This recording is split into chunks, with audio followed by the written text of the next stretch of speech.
विभूषितकरा नवनीरदावा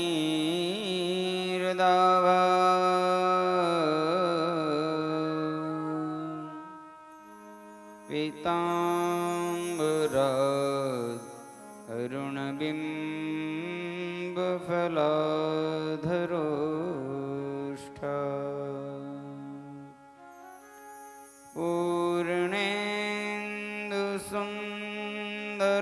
पूर्णेन्दुसुन्दरमुखात् अरविन्दनेत्रा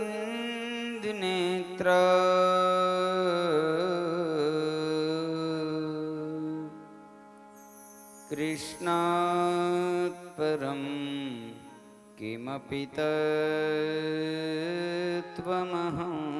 न जाने। कृष्ण त्वदीय पदपङ्कजपञ्जरान्ते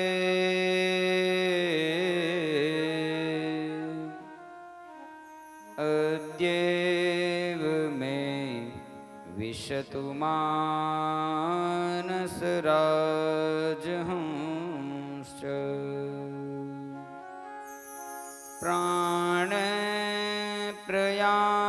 प्राणप्रयाणसमये कफवातपित्ते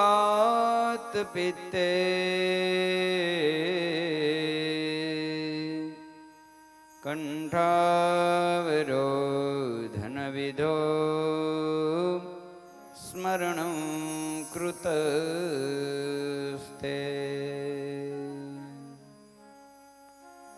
नारायणं नमस्कृत्य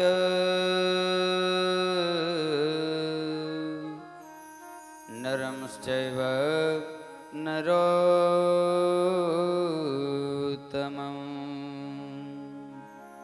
देवीं सरस्वतीं व्यासं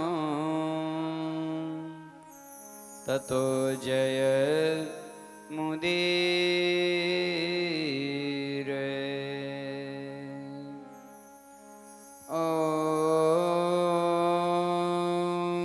अवतारिणे श्री स्वामिनारायणाय नमो नमः। श्री हरिकृष्णाय घनश्यामाय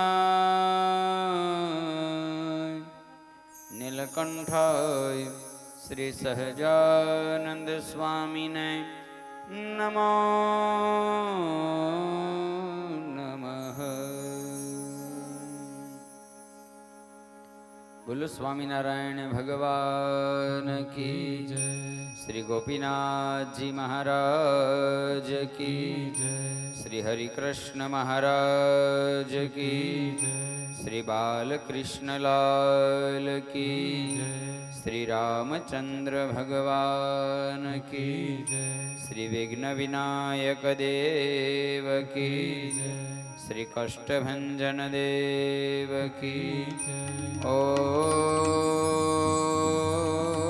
नमः पार्वती पतये हर हर महादेव।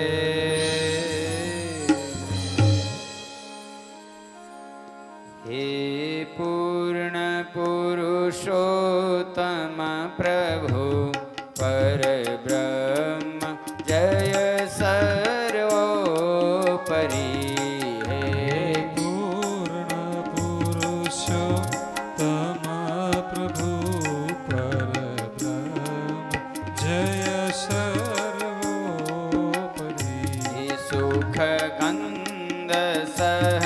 सहजानंद जी कमनीय मूर्ति माधुरी। सुखकंद सहजानंद जी कमनीय मूर्ति माधुरी। सो विमलयामृत धाम वासी स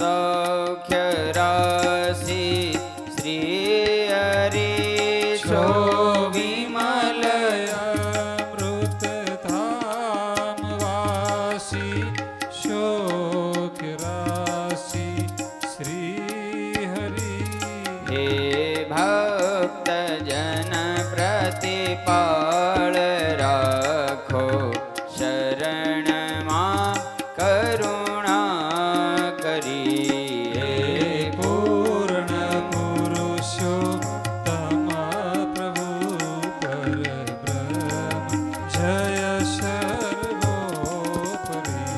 હે અખિલ વિશ્વાધાર તનુ સાકાર તેજો મય હે અખિલ વિશ્વાધાર તનુ સાકાર તેજો મય અગણિત બ્રહ્માંડો યુડે તવ ધામ અક્ષરમાય હો. હે પૂર્ણ પુરુષોત્તમ પ્રભુ પરબ્રહ્મ જય સર્વોપરી. છે સકલ વિભૂતિ દિવ્ય શક્તિ આપમાંથી ઉતરી છે.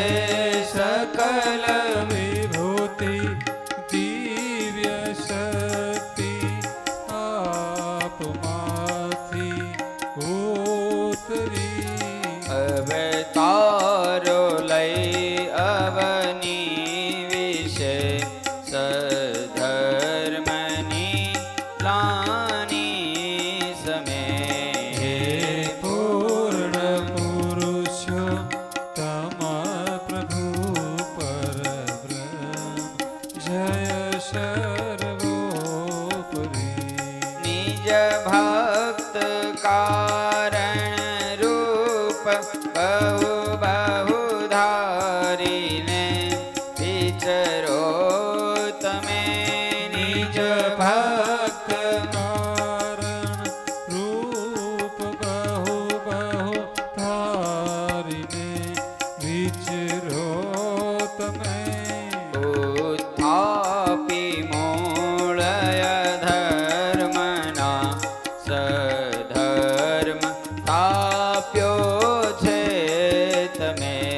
હે પૂર્ણ પુરુષોત્તમ પ્રભુ પરબ્રહ્મ જય સર્વોપરી. આ સમયમાં સમર્થ રૂપ ગુણ પ્રગટ પૂર્ણ કર્યા પ્રભુ.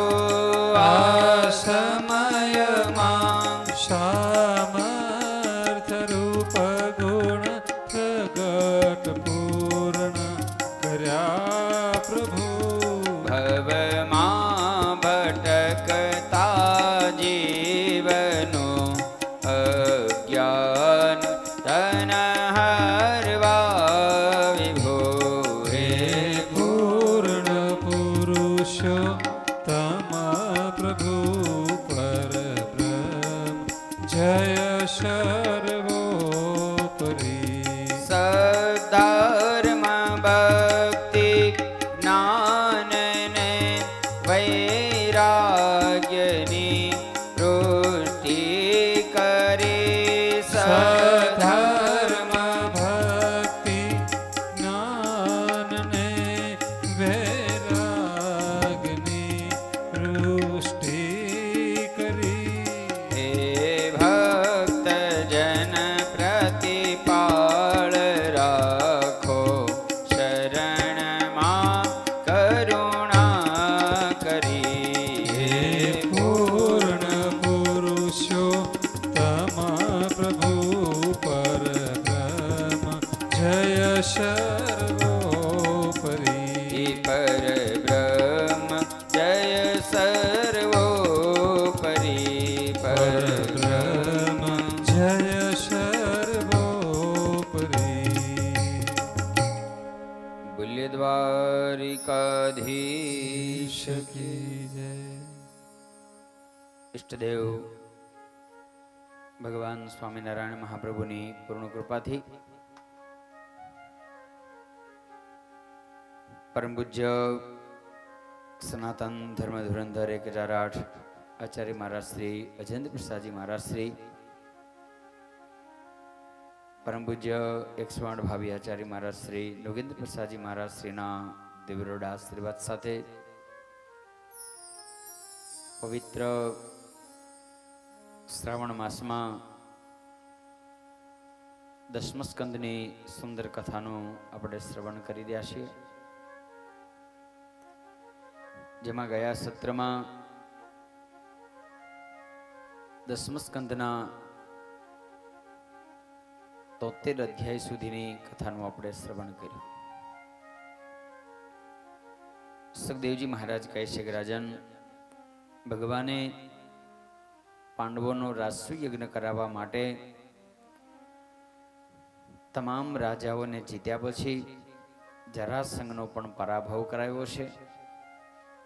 જરાસંઘને જીતી અને ભગવાન અર્જુન ભીમસેન સહિત જ્યારે ઇન્દ્રપ્રસ્થમાં આવ્યા, યુધિષ્ઠિર મહારાજાને ખૂબ આનંદ થયો છે. અને પછી જ્યારે યજ્ઞનો પ્રારંભ થયો એ સમયે યુધિષ્ઠિર મહારાજાએ અનેક મહાન સંતોને પણ આમંત્રણ આપ્યા છે. અનેક વિદ્વાન વિપ્રો યજ્ઞ કરાવવા માટે જ્યારે આવ્યા છે, જેમાં સ્વયં વ્યાસજી, ભરદ્વાજ મુનિ, સુમંત મુનિ, ગૌતમ ઋષિ, ચવન ઋષિ આદિ મોટા મોટા ઋષિઓ આ યજ્ઞ કરાવવા માટે જ્યારે આવ્યા છે, અને એ સમયે સોમવલ્લી ખાંડવાનો જ્યારે દિવસ આવ્યો, અને એ સમયે તમામ સભાસદોમાં એક પ્રશ્ન થયો કે અગ્ર પૂજા કોની કરવી. અને એ સમયે સૌથી પ્રથમ સભામાં સહદેવ બોલ્યા છે કે મારા મતે અત્યારના સમયે આ સભાની અંદર અગ્ર પૂજાના જો કોઈ અધિકારી હોય તો ભગવાન દ્વારકાધીશ કૃષ્ણ છે. કારણ કે ભગવાન કૃષ્ણની કૃપાથી જ અમે આ યજ્ઞ કરી રહ્યા છીએ. એની જો કૃપા ન હોય તો આ શક્ય નથી. અને આમે જીવ એની કૃપાથી જ કલ્યાણને પામે છે, માટે પ્રથમ પૂજા એની થવી જોઈએ.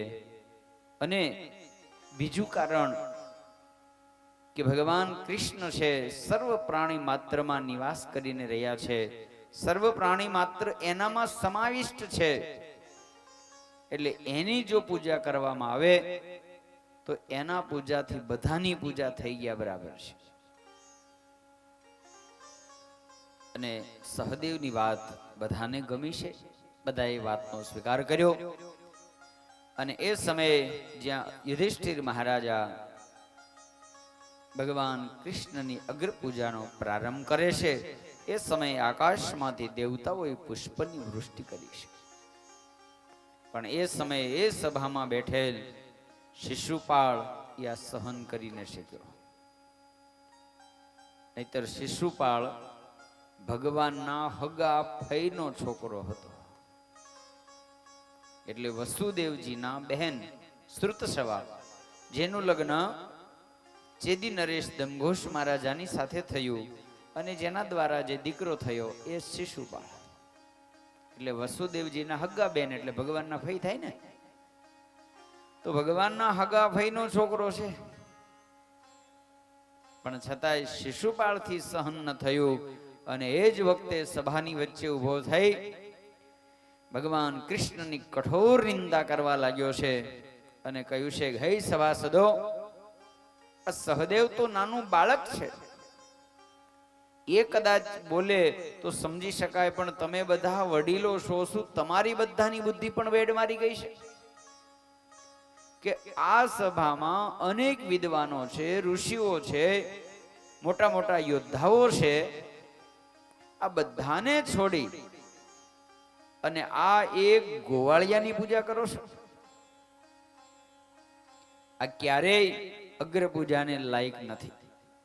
અરે આ તો શક્તિશાળી પણ નથી. અરે આ તો કાયમને માટે ભાગે છે અને એટલે તો ભાગીને સમુદ્રના મધ્યમાં જઈને સંતાઈ ગયો છે અને ન્યા રહ્યો થકો બધાને પીડા કર્યા કરે છે. આવી રીતના એક પછી એક શબ્દ જ્યારે બોલવા લાગ્યો, બલરામજીથી રહેવાનું નહીં એવું કહેવાય છે. યુધિષ્ઠિર મહારાજા અર્જુન આદિક પણ એમ કહેવાય ક્રોધિત થઈ ગયા. અને એ જ વખતે ભગવાન કૃષ્ણએ કીધું છે કે અર્જુન શાંત. અર્જુન કે પણ મહારાજ અમારી સભામાં આવી રીતના તમારા વિરુદ્ધ કોઈ શબ્દ બોલે અમે કેમ સાંભળી શકીએ? અને એ સમય એમ કહેવાય છે બન્યું પણ એવું કે એ સભામાં અનેક સભાસદો શિશુપાળનું આ વાક્ય સાંભળી સભા છોડી અને ઊભા થઈને બહાર નીકળી ગયા છે.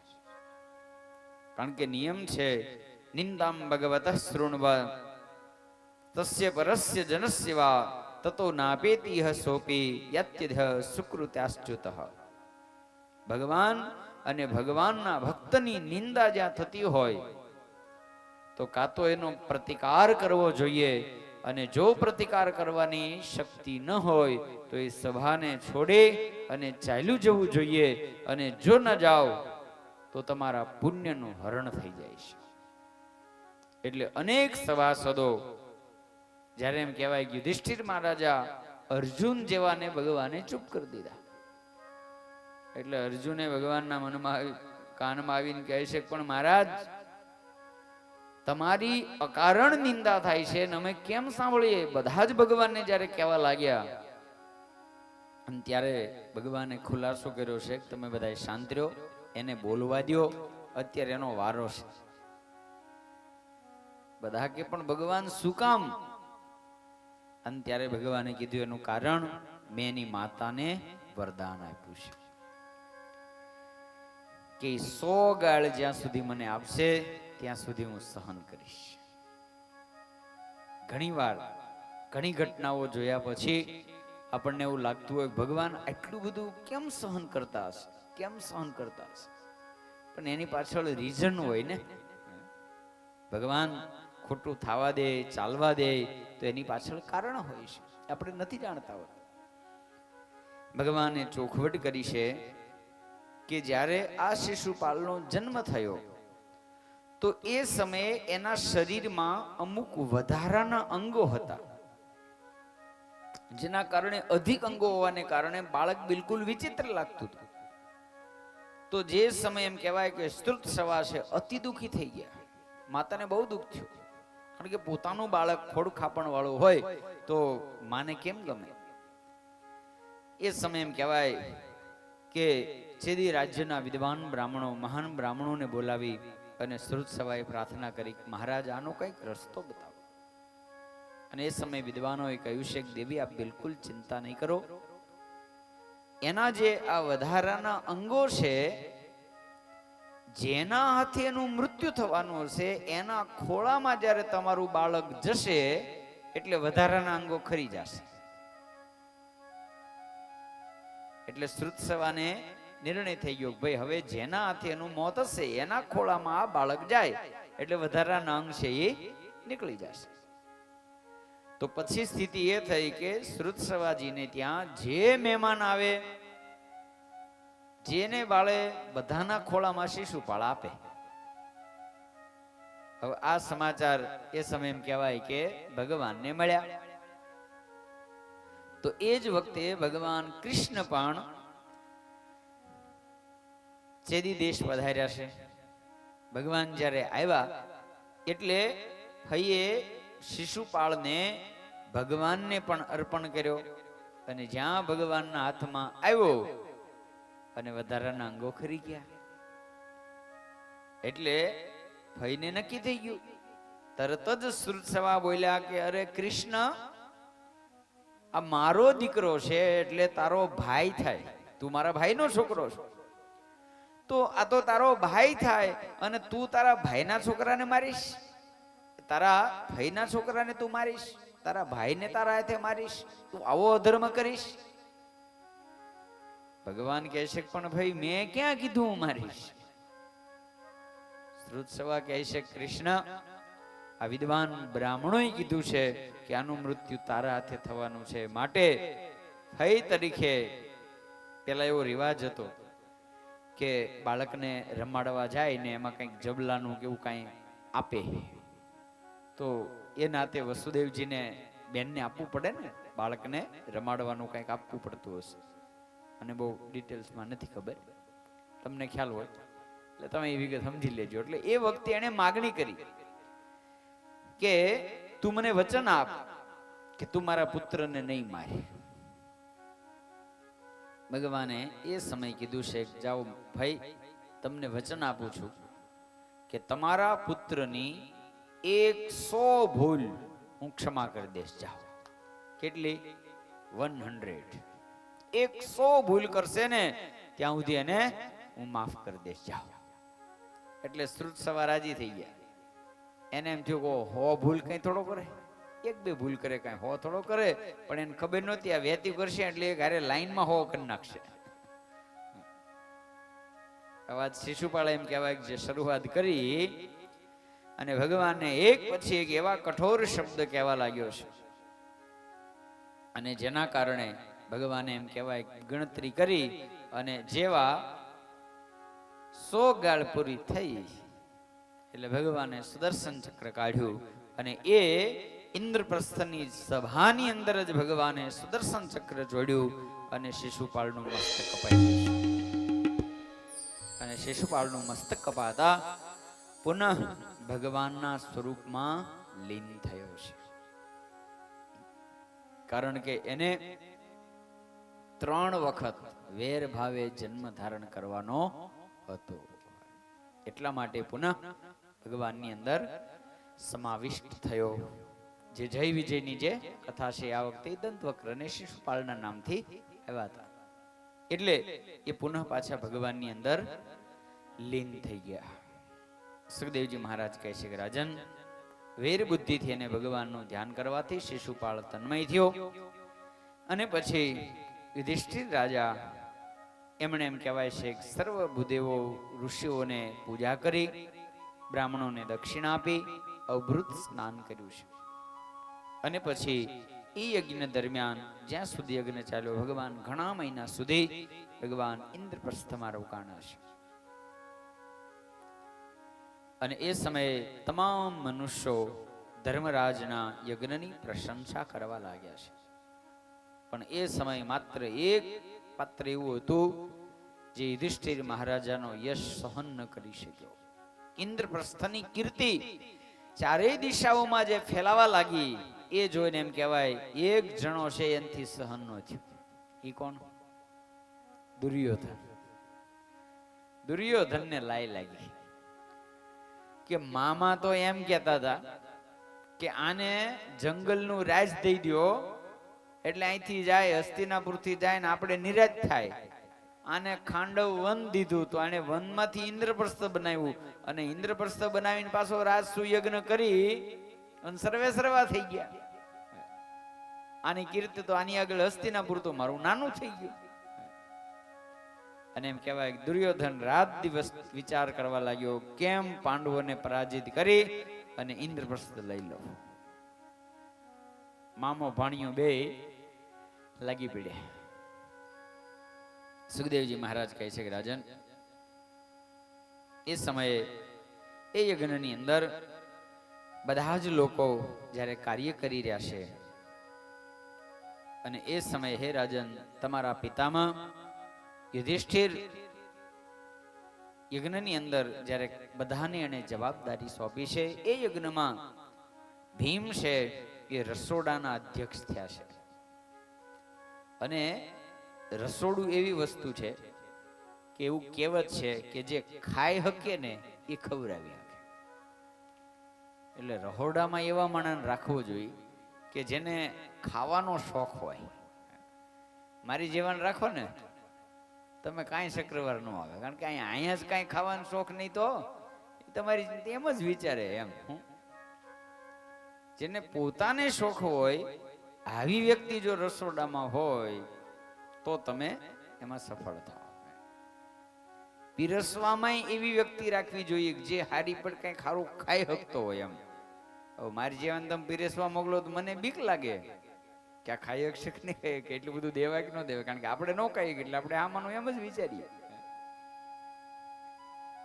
તો એ સમયે ભગવાનની સલાહ પ્રમાણે દરેક કામમાં એવી વ્યક્તિને રાખવામાં આવ્યા હતા કે જેથી કરીને એ કાર્ય સારી રીતે દ્વીપે. તો એ રાજસુ યજ્ઞમાં રસોડાના અધ્યક્ષ ભીમ હતા, સહદેવ એ પૂજા કરાવતા હતા, નકુળ છે તમામ વસ્તુઓ ભેગી કરતા હતા, અર્જુન છે એ ગુરુઓ જે વડીલો જે સંતો હતા એની સેવામાં હતા, ભગવાન કૃષ્ણ છે એ મહાપુરુષોના ચરણ પખાળવાના, અને એવું પણ કહેવાય છે કે એ રાજમાં જે ઋષિ મુનિઓ જમે પછી એના પતરાવડા સ્વયં પરમેશ્વર ઉઠાવતા હતા. દ્રૌપદી છે એ પીરસવાનું કાર્ય કરતા હતા, અને કર્ણને બ્રાહ્મણોને દાન આપવાનું કાર્ય સોંપ્યું હતું, કારણ કે કર્ણ તો દાની જ હતો, તો એવા માણાને દાન સોંપ્યું. અને એ સમય એમ કહેવાય છે કે દુર્યોધન છે એને ખજાનાની જવાબદારી આપી હતી, કારણ કે દુર્યોધનના હાથમાં એવું ચિહ્ન હતું કે એનાથી જેટલું આપે ને એ જાજુ થાય. હવે સ્વાભાવિક યુધિષ્ઠિરનું ખરાબ લગાડવા એ દરેક જગ્યાએ છૂટથી જાજુ વાપરે, હવે જેટલું વાપરે એટલું વધે, અને સામે જાજુ વપરાય છૂટથી વપરાય એટલે એનો યશ ફેલાય. ક્યાંય કમીના જ નહીં, કોક કે અહીંયા ઘી લાવવું છે એટલે 500 જોઈએ, 500 ની હાલે જા, 1000 લઈ જા. કોકે આ વસ્તુ લાવી છે એટલા જોઈ છે, એટલા નહીં હાલે એટલા લઈ જા, ઝાઝુ લાય તું તારે જા. એટલે દુર્યોધનને એ રીતે નિયુક્ત કર્યા હતા. આ પ્રમાણે યુધિષ્ઠિર મહારાજા એના યજ્ઞની અંદર તમામ જનો એમ કહેવાય આવી રીતના કાર્ય કરતા હતા.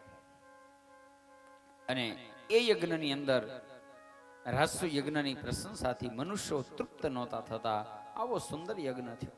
ભગવાને પણ સામ આદિ યાદવો એને દ્વારિકા મોકલ્યા અને ભગવાન ઇન્દ્રપ્રસ્થમાં રહેલા.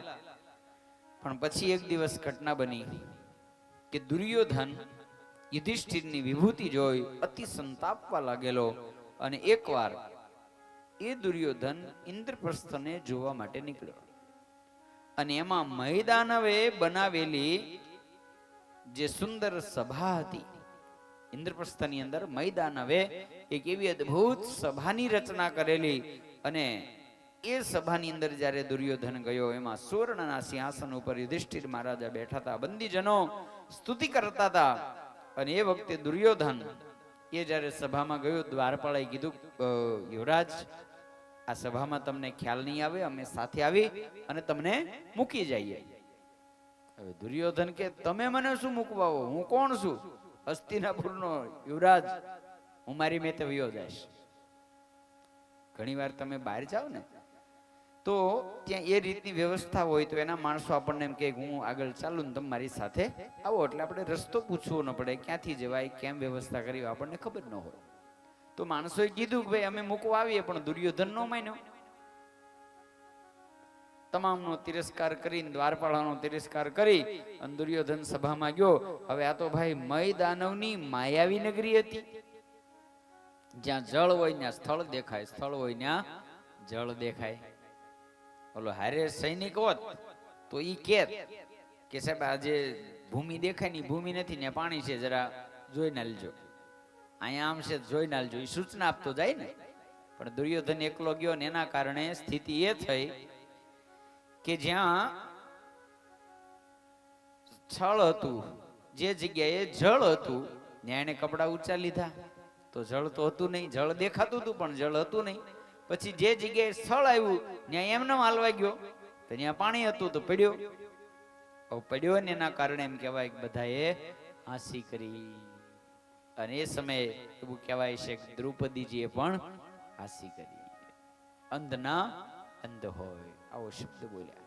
અને જેના કારણે દુર્યોધનને અતિ ક્રોધ થયો છે, અને સાથે લજ્જા પણ આવી છે. શર્માએ ક્રોધથી બળતો દુર્યોધન એમ કહેવાય હસ્તિનાપુર ગયો છે.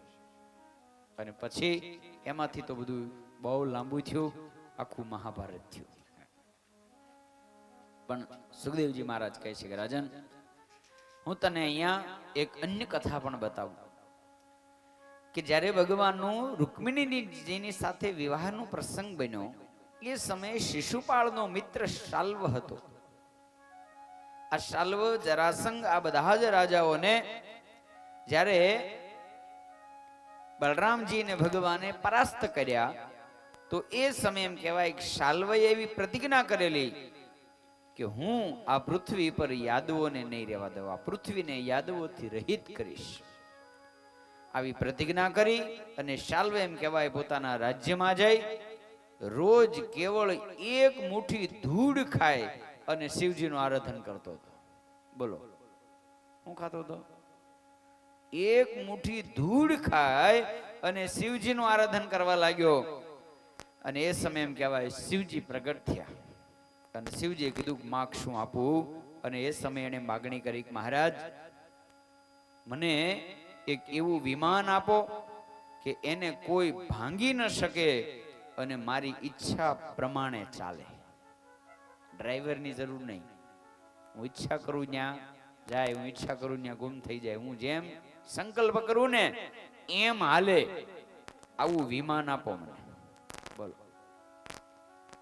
સાધના એવી કઠોર કરી હતી જેના કારણે ભગવાન શિવજીએ તથાસ્તુ કીધું છે. અને ભગવાને એ સમય એમ કહેવાય કે મય દાનવને આજ્ઞા કરી છે કે તમે આવું વિમાન રચી અને શાલ્વને આપો. અને ભગવાન શિવજીના આદેશથી મય દાનવે લોખંડનું શોભ નામનું વિમાન બનાવ્યું.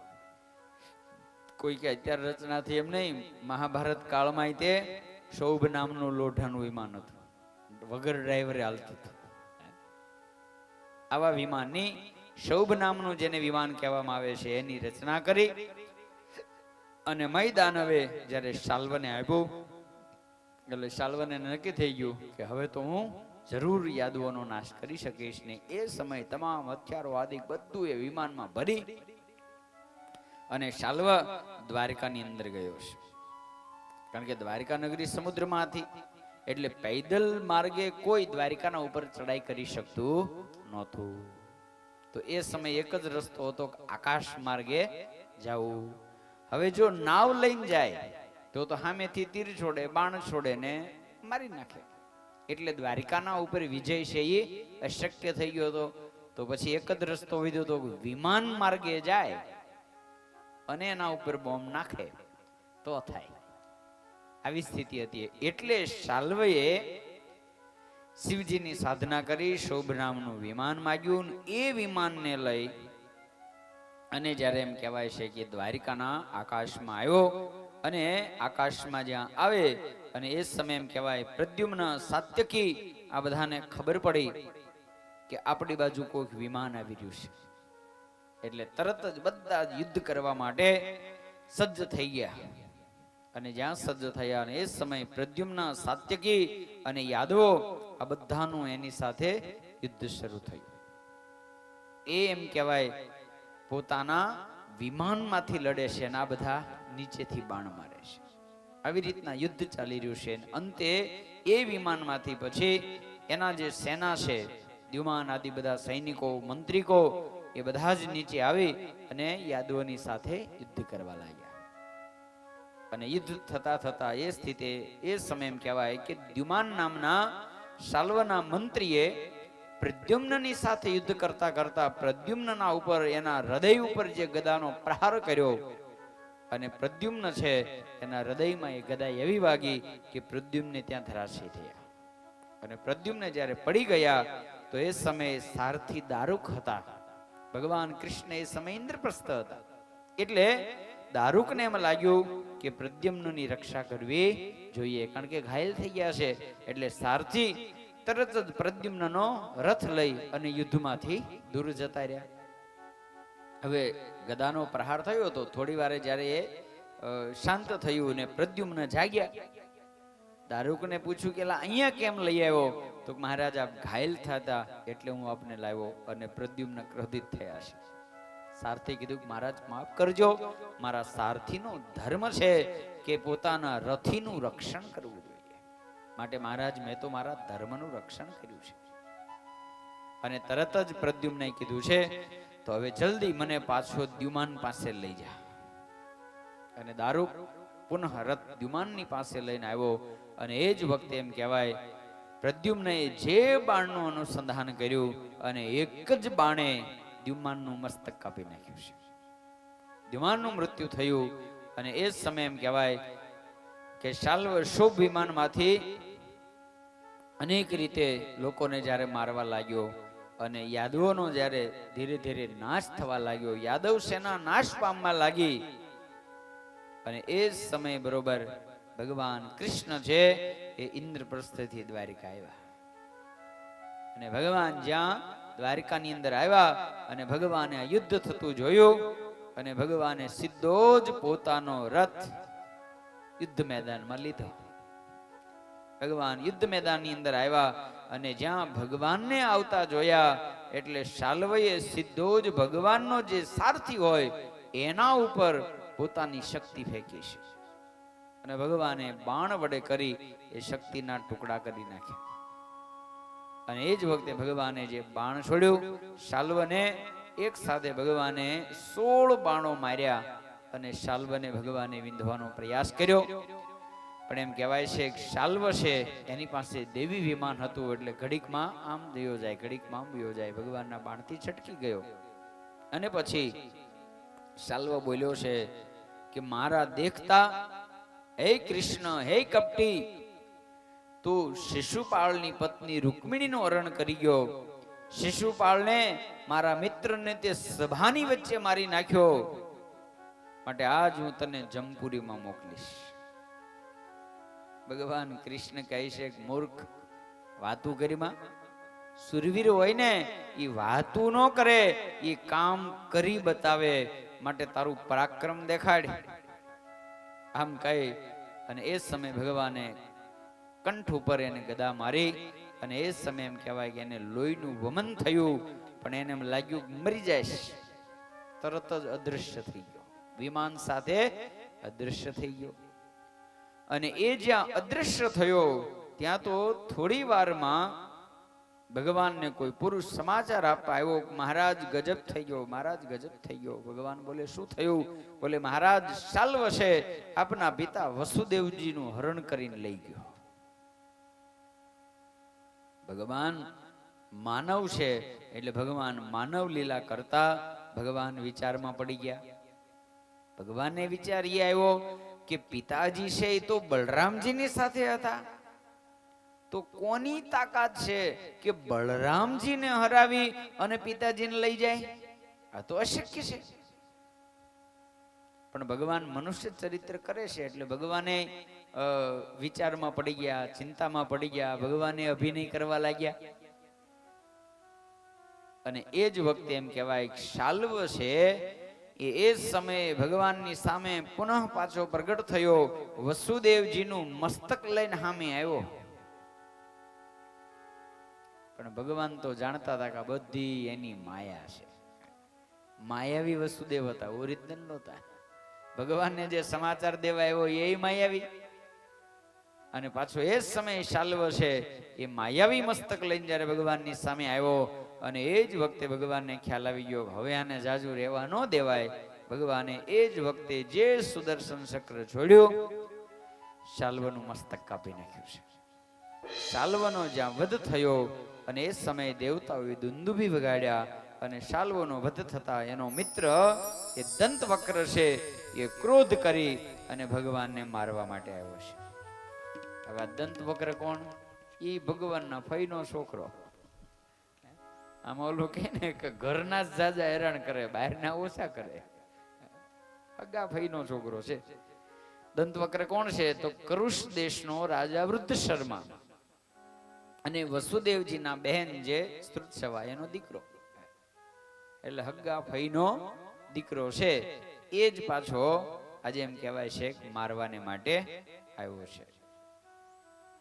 અને એ દંતવક્ર એ જ્યારે આવ્યો ભગવાનને મારવાને માટે ગદા લઈને દોડ્યો છે અને ભગવાનને કહે છે હે કૃષ્ણ, તું મારા મામાનો દીકરો છે પણ તેમ કહેવાય કે મારા મિત્રોને માર્યા છે, માટે આજે હું તને મારી અને મારા મિત્રોનું ઋણ ઉતારીશ. આમ કરી અને ભગવાનના માથામાં જ્યાં ગદા મારવા જાય, ભગવાને એ જ વખતે દંતવક્રની છાતીમાં જે ગદા મારી છે, લોહીનું વમન થઈ ગયું અને ત્યાં અચ્યુતમ કેશવમ થઈ ગયું. દંતવક્રનો વધ થયો. તો એ જ વખતે એનો ભાઈ વિદુરથ એ પણ ભગવાનને મારવા માટે જ્યારે આવ્યો, ભગવાને સુદર્શન ચક્ર વડે કરી અને વિદુરથનો પણ વધ કર્યો છે. અને જે કાંઈ એની સેના બધા આવ્યા હતા, બધાને સમાપ્ત કરવામાં આવ્યા. પછી ભગવાન જ્યારે રાજમહેલે પધાર્યા છે, પુનઃ ભગવાનનું હવે તો વિજય સાથે ભગવાનનું દ્વારકાના રાજમહેલમાં સ્વાગત થયું છે. સુખદેવજી મહારાજ કહે છે કે રાજન, એ વખતે પછી બલરામજીને એવું લાગ્યું કે આવી રીતના બહુ બધાને માર્યા, હવે મારે તીર્થયાત્રા કરવા જવું છે. એટલે બળદેવજી એ સમયે તીર્થયાત્રા કરવા માટે નીકળ્યા. હજારો ઋષિઓ જ્યાં યજ્ઞ કરી રહ્યા છે, આવા નૈમિષારણ્ય નામના ક્ષેત્રમાં આવ્યા છે. અને આપણે ત્યાં એમ કહેવાય, નૈમિષારણ્ય ક્ષેત્રને અતિ પવિત્ર માનવામાં આવે છે. મહારાજે પણ વચનામૃતમાં કીધું ને કે જ્યાં મનની ધારાઓ કુંઠિત થાય એ નૈમિષારણ્ય ક્ષેત્ર છે. કે જ્યાં મનના વિચારો શાંત થઈ જાય, ભગવાનમાં જ્યાં મન લાગે, આવું નૈમિષારણ્ય ક્ષેત્ર જ્યાં અખંડ ભગવાનની કથા થાય છે. તો બળદેવજી મહારાજ એ જ્યારે નૈમિષારણ્ય ક્ષેત્રમાં આવ્યા, તો એ સમયે ત્યાં કથા ચાલતી હતી. તો બળદેવજીને જોઈ અને બધા જ મુનિઓએ ઊભા થઈ અને બળદેવજીને પ્રણામ કર્યા. હવે એ સમયે જે કથા ચાલતી હતી, એ સમયે કથાના વક્તા સુત પુરાણી હતા. હવે એમણે પ્રણામ ન કર્યા બળદેવજીને, જેના કારણે બળદેવજીને ક્રોધ થયો. અને બળદેવજી ક્રોધિત થયા કે આનો પિતા ક્ષત્રિય છે, માતા બ્રાહ્મણી છે, આ વર્ણશંકર છે, આ શૂદ્ર છે, અને આને તમે ઊંચા સિંહાસને બેસાડ્યો એટલે આ મને વંદન પણ નથી કરતો. આ જે સૂત કોણ હતા? તો વ્યાસજીના શિષ્ય, જેને રોમહર્ષણ કહેવામાં આવે છે. જે વ્યાસજીના શિષ્ય હતા, વ્યાસજી પાસેથી દરેક પુરાણો ભણ્યા હતા અને એની એ કથા કરતા હતા, જેને રોમહર્ષણ સુતજી કહેવામાં આવે છે. પણ મોટા ભાગે આપણે ખાલી સુતજીના નામથી ઓળખીએ. એનું નામ શું? રોમહર્ષણ છે. અને બળદેવજીને એ સમય ક્રોધ થયો, જેના કારણે બળદેવજીએ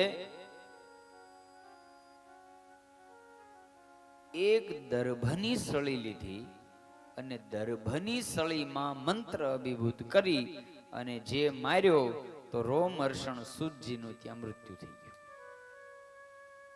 હવે એમનું જ્યારે મૃત્યુ થયું એટલે એ સમયે જે ઋષિઓની આ કથા સાંભળતા હતા, બધામાં હાહાકાર થઈ ગયો. બધાએ બળદેવજીને કીધું, બળદેવજી તમે આ શું કર્યું? અરે એ ભલે સૂત હોય, પણ એ વ્યાસજીના શિષ્ય હતા, એ બધા પુરાણો ભણીને આવ્યા હતા, એટલે અમે એને એ સ્થાન આપ્યું હતું. વ્યાસજી પાસેથી બધા પુરાણો ભણ્યા હતા. અત્યારે હવે આ તમામ પુરાણોનો જ્ઞાતા અન્ય કોઈ નથી, તો હવે અમને કથા કોણ સંભળાવશે? અને મહારાજ, અમે એને આ અધિકાર આપ્યો તો, વ્યાસજી અધિકાર આપ્યો તો, અને એટલે વ્યાસના સ્થાને જે વક્તા હોય એને આપણે શું કહીએ? વ્યાસ ગાદી કહીએ. નહીતર લાકડાની જ પાટ હોય, આપણે શું કહીએ? વ્યાસપીઠ. એ વ્યાસજીનું સ્થાન છે. તો હે બળદેવજી મહારાજ, તમે આ બહુ મોટી ભૂલ કરી છે. પછી બળદેવજીને ખ્યાલ આવ્યો. બળદેવજી કે મને આ બધી ખબર નહોતી ને, કે આ તો વ્યાસજીના શિષ્ય, એના દ્વારા બધું થયું, મને આ બધી ખબર નહોતી. માટે હવે બતાવો, તમે કયો એ પ્રાયશ્ચિત કરું. એટલે બધા ઋષિઓએ કીધું કે મહારાજ, પહેલું તો ઈ કરો કે હવે અમને વક્તા ગોતી દો. અને એ સમયે એ રોમહર્ષણ એમના પુત્ર ઉગ્રશ્રવા હતા. અને બળદેવજીએ એ ઉગ્રશ્રવાને આશીષ આપીને કીધું છે, જેમ તમારા પિતાને તમામ જ્ઞાન હતું, જાઓ એ તમામ જ્ઞાન તમારામાં આવશે, વગર ભણે. અને રોમહર્ષણના પુત્ર જે ઉગ્રશ્રવા છે, એ પિતાનું જ્ઞાન બળદેવજીના આશીષથી તમામ ઉગ્ર સભામાં આવ્યું અને પછીથી ઉગ્ર સભાને વક્તા બનાવી એની પૂજા કરી છે. અને પછી બળદેવજીએ કીધું, હવે ઋષિએ કીધું, મહારાજ હજી તમારા પાપનું પ્રાયશ્ચિત નથી થયું, તો બોલો આપ જે કહો એ હું પ્રાયશ્ચિત કરવા તૈયાર છું. એટલે બધાએ કીધું કે મહારાજ હજી 2 રીતે પ્રાયશ્ચિત કરવું પડશે. પહેલું પ્રાયશ્ચિત કે અમે જ્યારે અહીંયા યજ્ઞ કરીએ છીએ ત્યારે ઇલવલ નામના દાનવનો પુત્ર બલવલ એ આવે અને અમારા યજ્ઞની અંદર હાડકા, માંસ, રુધિર, વિષ્ઠા નાખે છે. માટે એનો તમે નાશ કરી અમારા યજ્ઞની રક્ષા કરો અને પછી સંપૂર્ણ ભારતને પ્રદક્ષિણા કરી અને 12 માસ તીર્થમાં સ્નાન કરો, પછી તમે શુદ્ધ થશો. સુખદેવજી મહારાજ કહે છે કે રાજન, પછી પૂનમ જ્યારે આવી, બલરામજી કીધું છે કે તમે બધા યજ્ઞ કરો, હું રાક્ષસનો નાશ કરી અને પછી 12 મહિના સુધી આખા ભારતની પ્રદક્ષિણા કરવા માટે નીકળીશ. અને ઋષિ મુનિઓ જ્યારે યજ્ઞ કરવા લાગ્યા અને એમાં જ્યારે પૂનમ આવી છે, અચાનક એમ કહેવાય ભયંકર પવન વાવા લાગ્યો અને એ પવનમાં દુર્ગંધ આવવા લાગી. વિષ્ઠા, મૂત્ર આદિની પવન દુર્ગંધ આવવા લાગી. અને એ સમયે ઋષિઓએ કીધું, બળદેવજી સાવધાન, હવે બલવલ આવી રહ્યો હોય એવું લાગે છે. બલરામજી કીધું, ચિંતા નહીં કરો.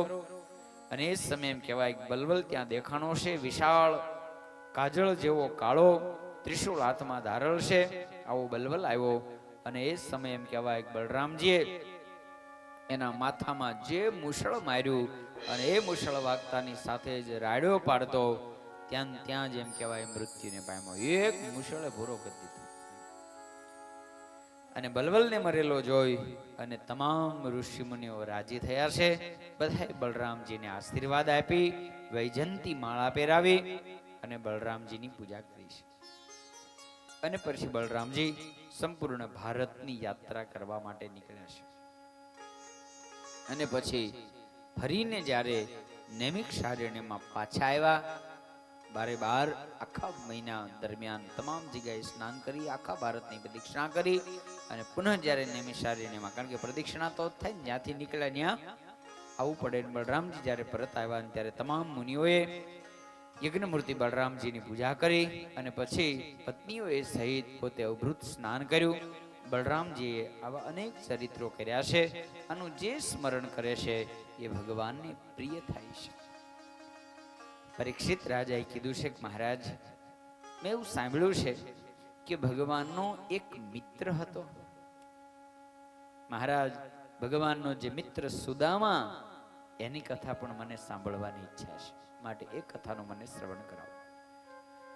સુખદેવજી મહારાજ કહે છે કે રાજન, ભગવાન જ્યારે ગુરુ સાંદીપની ઋષિના આશ્રમમાં જ્યારે અભ્યાસ કરવા માટે ગયા, જેને આપણે ઉજ્જૈન કહીએ છીએ, એ જગ્યાએ સાંદીપની ઋષિનો આશ્રમ હતો. અને ભગવાન ત્યાં અભ્યાસ કરવાને માટે જ્યારે ગયા તો એ સમયે સુદામાપુરીનો એક બ્રાહ્મણ, જેનું નામ સુદામા છે, સુદામાપુરી એટલે અત્યારનું પોરબંદર, એ પોરબંદરના સુદામા એ પણ ભગવાનની સાથે અભ્યાસ કરતા હતા, ભગવાનના પરમ સખા હતા. અને એ સુદામા કેવા હતા તો ભાગવતજીએ લખ્યું, વિરક્ત ઇન્દ્રિયાર્થેષુ પ્રશાંતાત્મા જીતેન્દ્રિય. બ્રાહ્મણ છે, અતિ પવિત્ર બ્રાહ્મણ છે અને પાછા વિરક્ત છે. પોતાની ઇન્દ્રિયોને જેણે જીતેલી છે, જીતેન્દ્રિય છે, અયાચક બ્રાહ્મણ છે, કોઈની પાસે માગ નથી કરતા, ઇન્દ્રિયોને પણ વશ કરી છે અને પોતે પણ પાછા વિરક્ત છે. આવા પવિત્ર બ્રાહ્મણ છે. ભગવાનની સાથે અભ્યાસ કર્યો. અભ્યાસ કરીને ભગવાન તો મથુરા વહી આવ્યા અને સમય જતા સુદામા છે એ પોતાને નગર ગયા છે. પછી એમ કહેવાય છે ધીરે ધીરે એના જીવનમાં દરિદ્રતા એવો ભરડો લીધો છે, એવી ભયંકર સ્થિતિ આવી. પોતાને 10 બાળકો છે, પણ એમ કહેવાય કે એને ખાવા મળતું નથી, કારણ કે અયાચક બ્રાહ્મણ છે. રોજ 5 ઘરે જ ભિક્ષા કરે, ત્યાંથી અનાયાસે મળે તો લે છે. જાજા ઘરે તો લોકો એમ જ કહીને, ભૂદેવ આગળ વધો, એ દાદા આગળ વધો. એટલે આપણા શાસ્ત્રો કહે છે કે યાચકા નેવ યાચંતે ભિક્ષા દ્વારા ગૃહે ગૃહે દેતામ દેતામ નિત્ય. યાચક તમારે આંગણે માગવા આવે ને તો એ માગવા નથી આવતો, એ તમને બોધ દેવા આપે છે. એ તમને બોધ દેવા આવે છે કે ભગવાને તમને આપ્યું હોય તો કોકને કાંઈક આપો, નહીતર અમારી ઘોડે કટોરો લેવા રેડી રહ્યો. એટલે જીવનમાં ભગવાને આપણને કાંઈક આપ્યું હોય, કોઈ ગરીબ, કોઈ દુખી, કોઈ બ્રાહ્મણ, એને જ્યારે જોઈએ ત્યારે જે આપણાથી થાય એ સહયોગ કરવો જોઈએ. અત્યારનો સમય એવો છે તો માનો કે હવે તો ભીખ માગવી એ બિઝનેસ થઈ ગયો છે. તો આપણે પૈસા કદાચ ન આપીએ તો એની જગ્યાએ આપણે એને વસ્તુ દઈ શકીએ ને, કે રાંધેલું અન્ન આપણે આપીએ, કે એનો કોઈ બીજો યુઝ ન થાય. તમે રાંધેલી વસ્તુ આપી તો એ વેચવા જવાય, એને પેટનો ખાડો જ પૂરાય. એટલે દરિદ્રતા છે એવું ભયંકર દુઃખ હોય છે. પછી એની આડમાં ઘણા લોકો આવી રીતના બિઝનેસ પણ ચલાવતા હોય છે, પણ છતાંય વાસ્તવિકતામાં કોઈ ખરેખર ભૂખ્યો દુખ્યો જ્યારે આવે, ભગવાને આપ્યું હોય તો થાય એ રીતે એની મદદ કરવી જોઈએ. તુલસીદાસજી મહારાજે તેમ કીધું છે, નહીં દરિદ્ર સમ દુઃખ જગ માહી, નહીં દરિદ્ર સમ દુઃખ જગ માહી, સંત મિલન સમ સુખ જગ માહી, સંત મિલન સમ દુઃખ જગ માહી. દરિદ્રતા જેવું બીજું કોઈ દુઃખ નથી. અને કોઈ ભગવાનના હાચા સાધુનો મેળાપ થઈ જાય તો એના જેવું બીજું સુખ નથી. માટે જીવનમાં ભગવાનને પ્રાર્થના કરવી, પ્રભુ તું મારા દુશ્મનને પણ દરિદ્રતાનું દુઃખ ન આપીશ. કદાચ બીજું દુઃખ હશે ને તો એમાં તો એમ કહેવાય છે કે વ્યક્તિ પોતે એક પરેશાન થશે, પણ દરિદ્રતાનું દુઃખ એવું ભયંકર છે કે એમાં એનો આખો પરિવાર પરેશાન થાય. અને આ કષ્ટ એવું છે કે જગતમાં એમ કહેવાય કે પેટનો ખાડો પૂરાય આટલું અનાજ જ્યારે ન મળે ને ત્યારે જે કષ્ટ થાય એ વર્ણનીય નથી. એનું વર્ણન ન થઈ શકે ત્યારે કેવું કષ્ટ થાય. તો જાતે જ્યારે અનુભવ કરીએ ત્યારે ખબર પડે. પણ આપણે તો કદાચ અનુભવ કરવા બી જાશું કે ચાલો લોકોને 2 દિવસ ખાવા ન મળ્યું હોય તો એની સ્થિતિ શું થતી હશે, એનો અનુભવ કરવા આપણે 2 દિવસ ભૂખ્યા રહીએ તો આપણને અહેસાસ થાય કે ભૂખ શું દર્દ છે, ભૂખની પીડા કેવી હોય એ અહેસાસ થાય. પણ હું તો એમ કહીશ કે એમાંય પૂરો અહેસાસ ન થાય. કારણ કે એક વાત તો નક્કી છે ને કે ભાઈ આપણે 2 દિવસ સુધી ટેસ્ટ કરવું છે, 2 દિવસ ભૂખ્યા રહેવું છે, કેમ થાય આપણે ચેક કરવું છે. પણ બાકી તો આમ તો ખબર જ છે કે 2 દિવસ પછી તો મારી પાસે પાછું રેડી જ છે ને. જ્યારે દરિદ્ર વ્યક્તિને તો એ ખબર નથી કે ક્યારે મળશે, ક્યાંથી મળશે, ક્યારે મારા પેટનો ખાડો પૂરાશે. આજ સુદામાની સ્થિતિ જ્યારે આ થઈ છે, ભિક્ષાવૃત્તિ કરવા જાય, ક્યારેક મળે ક્યારેક ન મળે. 10 બાળકો, 2 જણા પોતે, 12 જણાનો પરિવાર છે. ભિક્ષાવૃત્તિથી કેમ પૂરું થાય? ભિક્ષાના સમય ભિક્ષા કરે, બાકીના સમયમાં ભજન કરે છે. તો આપણને એમ થાય તો સુદામાએ કંઈક ધંધો બિઝનેસ શરૂ કરી દેવો જોઈએ ને. પણ એ તો બ્રાહ્મણ હતા, તો ભજન ભક્તિ પૂજા પાઠ સિવાય અન્ય કંઈ કરતા નથી. હમણાં આગળ આવશે, ભગવાન પૂછશે તું શું કરશો, ત્યારે સુદામા બતાવશે. કે બિઝનેસ શું કરશો, આવું ભગવાન પૂછશે. તો એ સમયે સ્થિતિ એ થઈ છે કે એકવાર અનેક વાર આવી રીતના ઉપવાસો થાય છે. સુદામા તો સહન કરી જાય, પણ બાળકો એમ કહેવાય પોતાની માતા સુશીલાને કહે, માં ભૂખ લાગી છે. તો સુશીલા એમ કહેવાય પાણી પાય, માથે હાથ ફેરવે, બેટા સુઈ જા ને, હમણાં તારા બાપુ આવશે ને તારી આટલું કંઈક ખાવાનું લાવશે. બાળકો થોડી વાર આંખ મીચે, પછી માને કહે, માં ભૂખ્યા ઊંઘ નથી આવતી. સુશીલા બાળકોને કહે, બેટા તું ઘડીક સુવે ને, જો હું હમણાં તપાસ કરું હો, તારા પિતાજી કંઈક લાવતા હશે. આમ કરી બાળકોને પાણી પાય અને સુવરાવવાનો પ્રયાસ કરે છે. બાળકો ભૂખ ના દુખે. જ્યારે એમ કહેવાય કે સુતા, અને એ જ સમયે સુદામા ઘરમાં આવ્યા, પણ ભિક્ષામાં કાંઈ મળ્યું નથી. અને આ સુશીલા પણ રડી પડ્યા છે કે મહારાજ, નહીં સમજાતું કે આપણે એવા શું પાપ કર્યા છે. સમજણા થયા પછી આપણે એવું કોઈ પાપ નથી કર્યું કે આપણને બટકું રોટલો ન મળે. મહારાજ, આપણે તો ભૂખ્યા રહી શકીએ, પણ આ નાના બાળકો છે એને મારે શું સમજાવવું? મહારાજ, આનો કઈ ઉપાય તો શોધો. આપણી એવી શું ભૂલ થઈ કે પરમેશ્વર આપણને આટલો મોટો દંડ આપે છે? સુદામા બોલ્યા છે કે દેવી, જરૂર આપણી જ કોઈ ભૂલ હશે ને. બીજાની ભૂલ તો આપણે ભોગવવાની ના આવે, જરૂર આપણી જ ભૂલ હશે.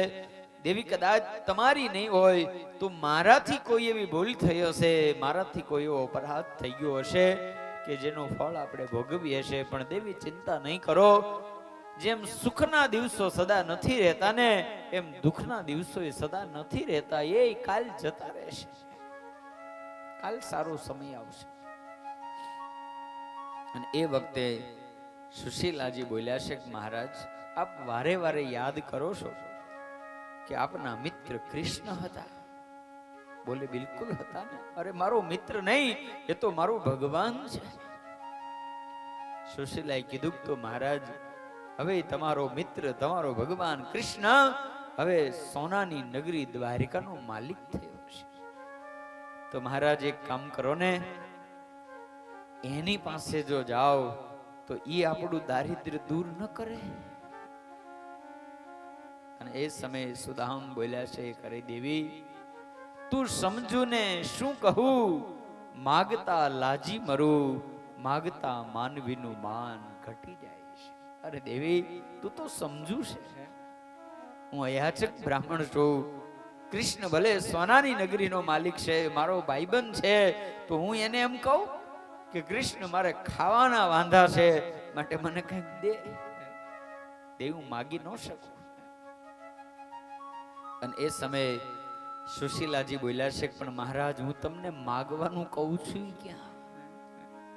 ઢંગથી પરખી જશે, જોઈને રાજી થશે, ઘણું આપશે, લક્ષ્મીનો નાચ છે. મહારાજ, એ તો ભગવાન છે, તમે કહો છો એ પરમેશ્વર છે, તો મહારાજ એની પાસે માગવું નહીં પડે. અરે એ તો ઢંગથી પરખી જશે, તમને જોઈને એને ખબર પડી જશે. એની પાસે માગવું નહીં પડે, ખાલી મહારાજ એના શરણે જાવ તો ખરા, તોય જરૂર જડશે કે આપણી ક્યાં ભૂલ છે. કમસે કમ એ તો ખ્યાલ આવશે. અને સુદામાને એમ થયું કે વાત તો સાચી છે. કદાચ દરિદ્રતા દૂર થાય કે ન થાય પછીની વાત છે, પણ આ દુઃખમાં જો કૃષ્ણનું દર્શન થશે ને તો એટલો તો આનંદ થશે. બાકી તો દુઃખ દુઃખ જ છે, પણ ભગવાનનું દર્શન થશે ને તો એટલો સમય આનંદ થશે. સુદામાજી તૈયાર થયા, પણ સુદામાજી કહે છે કે દેવી, કૃષ્ણ મારથી નાનો છે, હું કૃષ્ણથી મોટો છું, એટલે હું જ્યારે જઈશ ને એટલે કૃષ્ણ પહેલું મને પૂછશે કે સુદામ લગ્ન કર્યા? અને હું કહીશ હા, એટલે તરત કહેશે મારા ભાભીએ મારા માટે શું મોકલ્યું. અને આમે દેવી કૃષ્ણને હું ભગવાન માનું છું. એ રાજા છે. શાસ્ત્રોનો મત છે કે ગુરુ દેવાનુપેક્ષાર્થમ ન ગમ્યમ રિક્ત પાણી. ગુરુ એટલે કે પોતાના ગુરુ, રાજા અને દેવ એટલે ભગવાન, એની પાસે ખાલી હાથે ન જવાય. કંઈ ને કંઈ લઈને જવું જોઈએ. તો દેવી કંઈક આપો, એ લઈને હું ભગવાન પાસે જાઉં, હાવ ખાલી હાથે નહીં. સુદામા કે હું માગવા નહીં, હું દેવા જાઉં. જો, અને સુશીલાજીએ એમ કહેવાય છે કે પાડોશમાંથી 2 મુઠ્ઠી પૌવા ઉછીના માગ્યા છે. થોડા દીમાં હું પાછા આપી દઈશ. આમ ઉછીના પૌવા લાવ્યા, સુદામાને પોટલી બાંધી આપી છે. અને સુદામાજી એ પોટલી લઈ અને નીકળ્યા છે. પૌવાની પોટલી જેષ્ટિકાએ લટકી, પૌવાની પોટલી જેષ્ટિકાએ લટકી, મનમાં મનમોહનને મળવાની ચટકી, મનવા મનમોહનને મળવાની ચટકી. અરે એ તો ભાવ વિભોર બની જાય છે રે, તો ભાવ વિભોર બની જાય છે રે.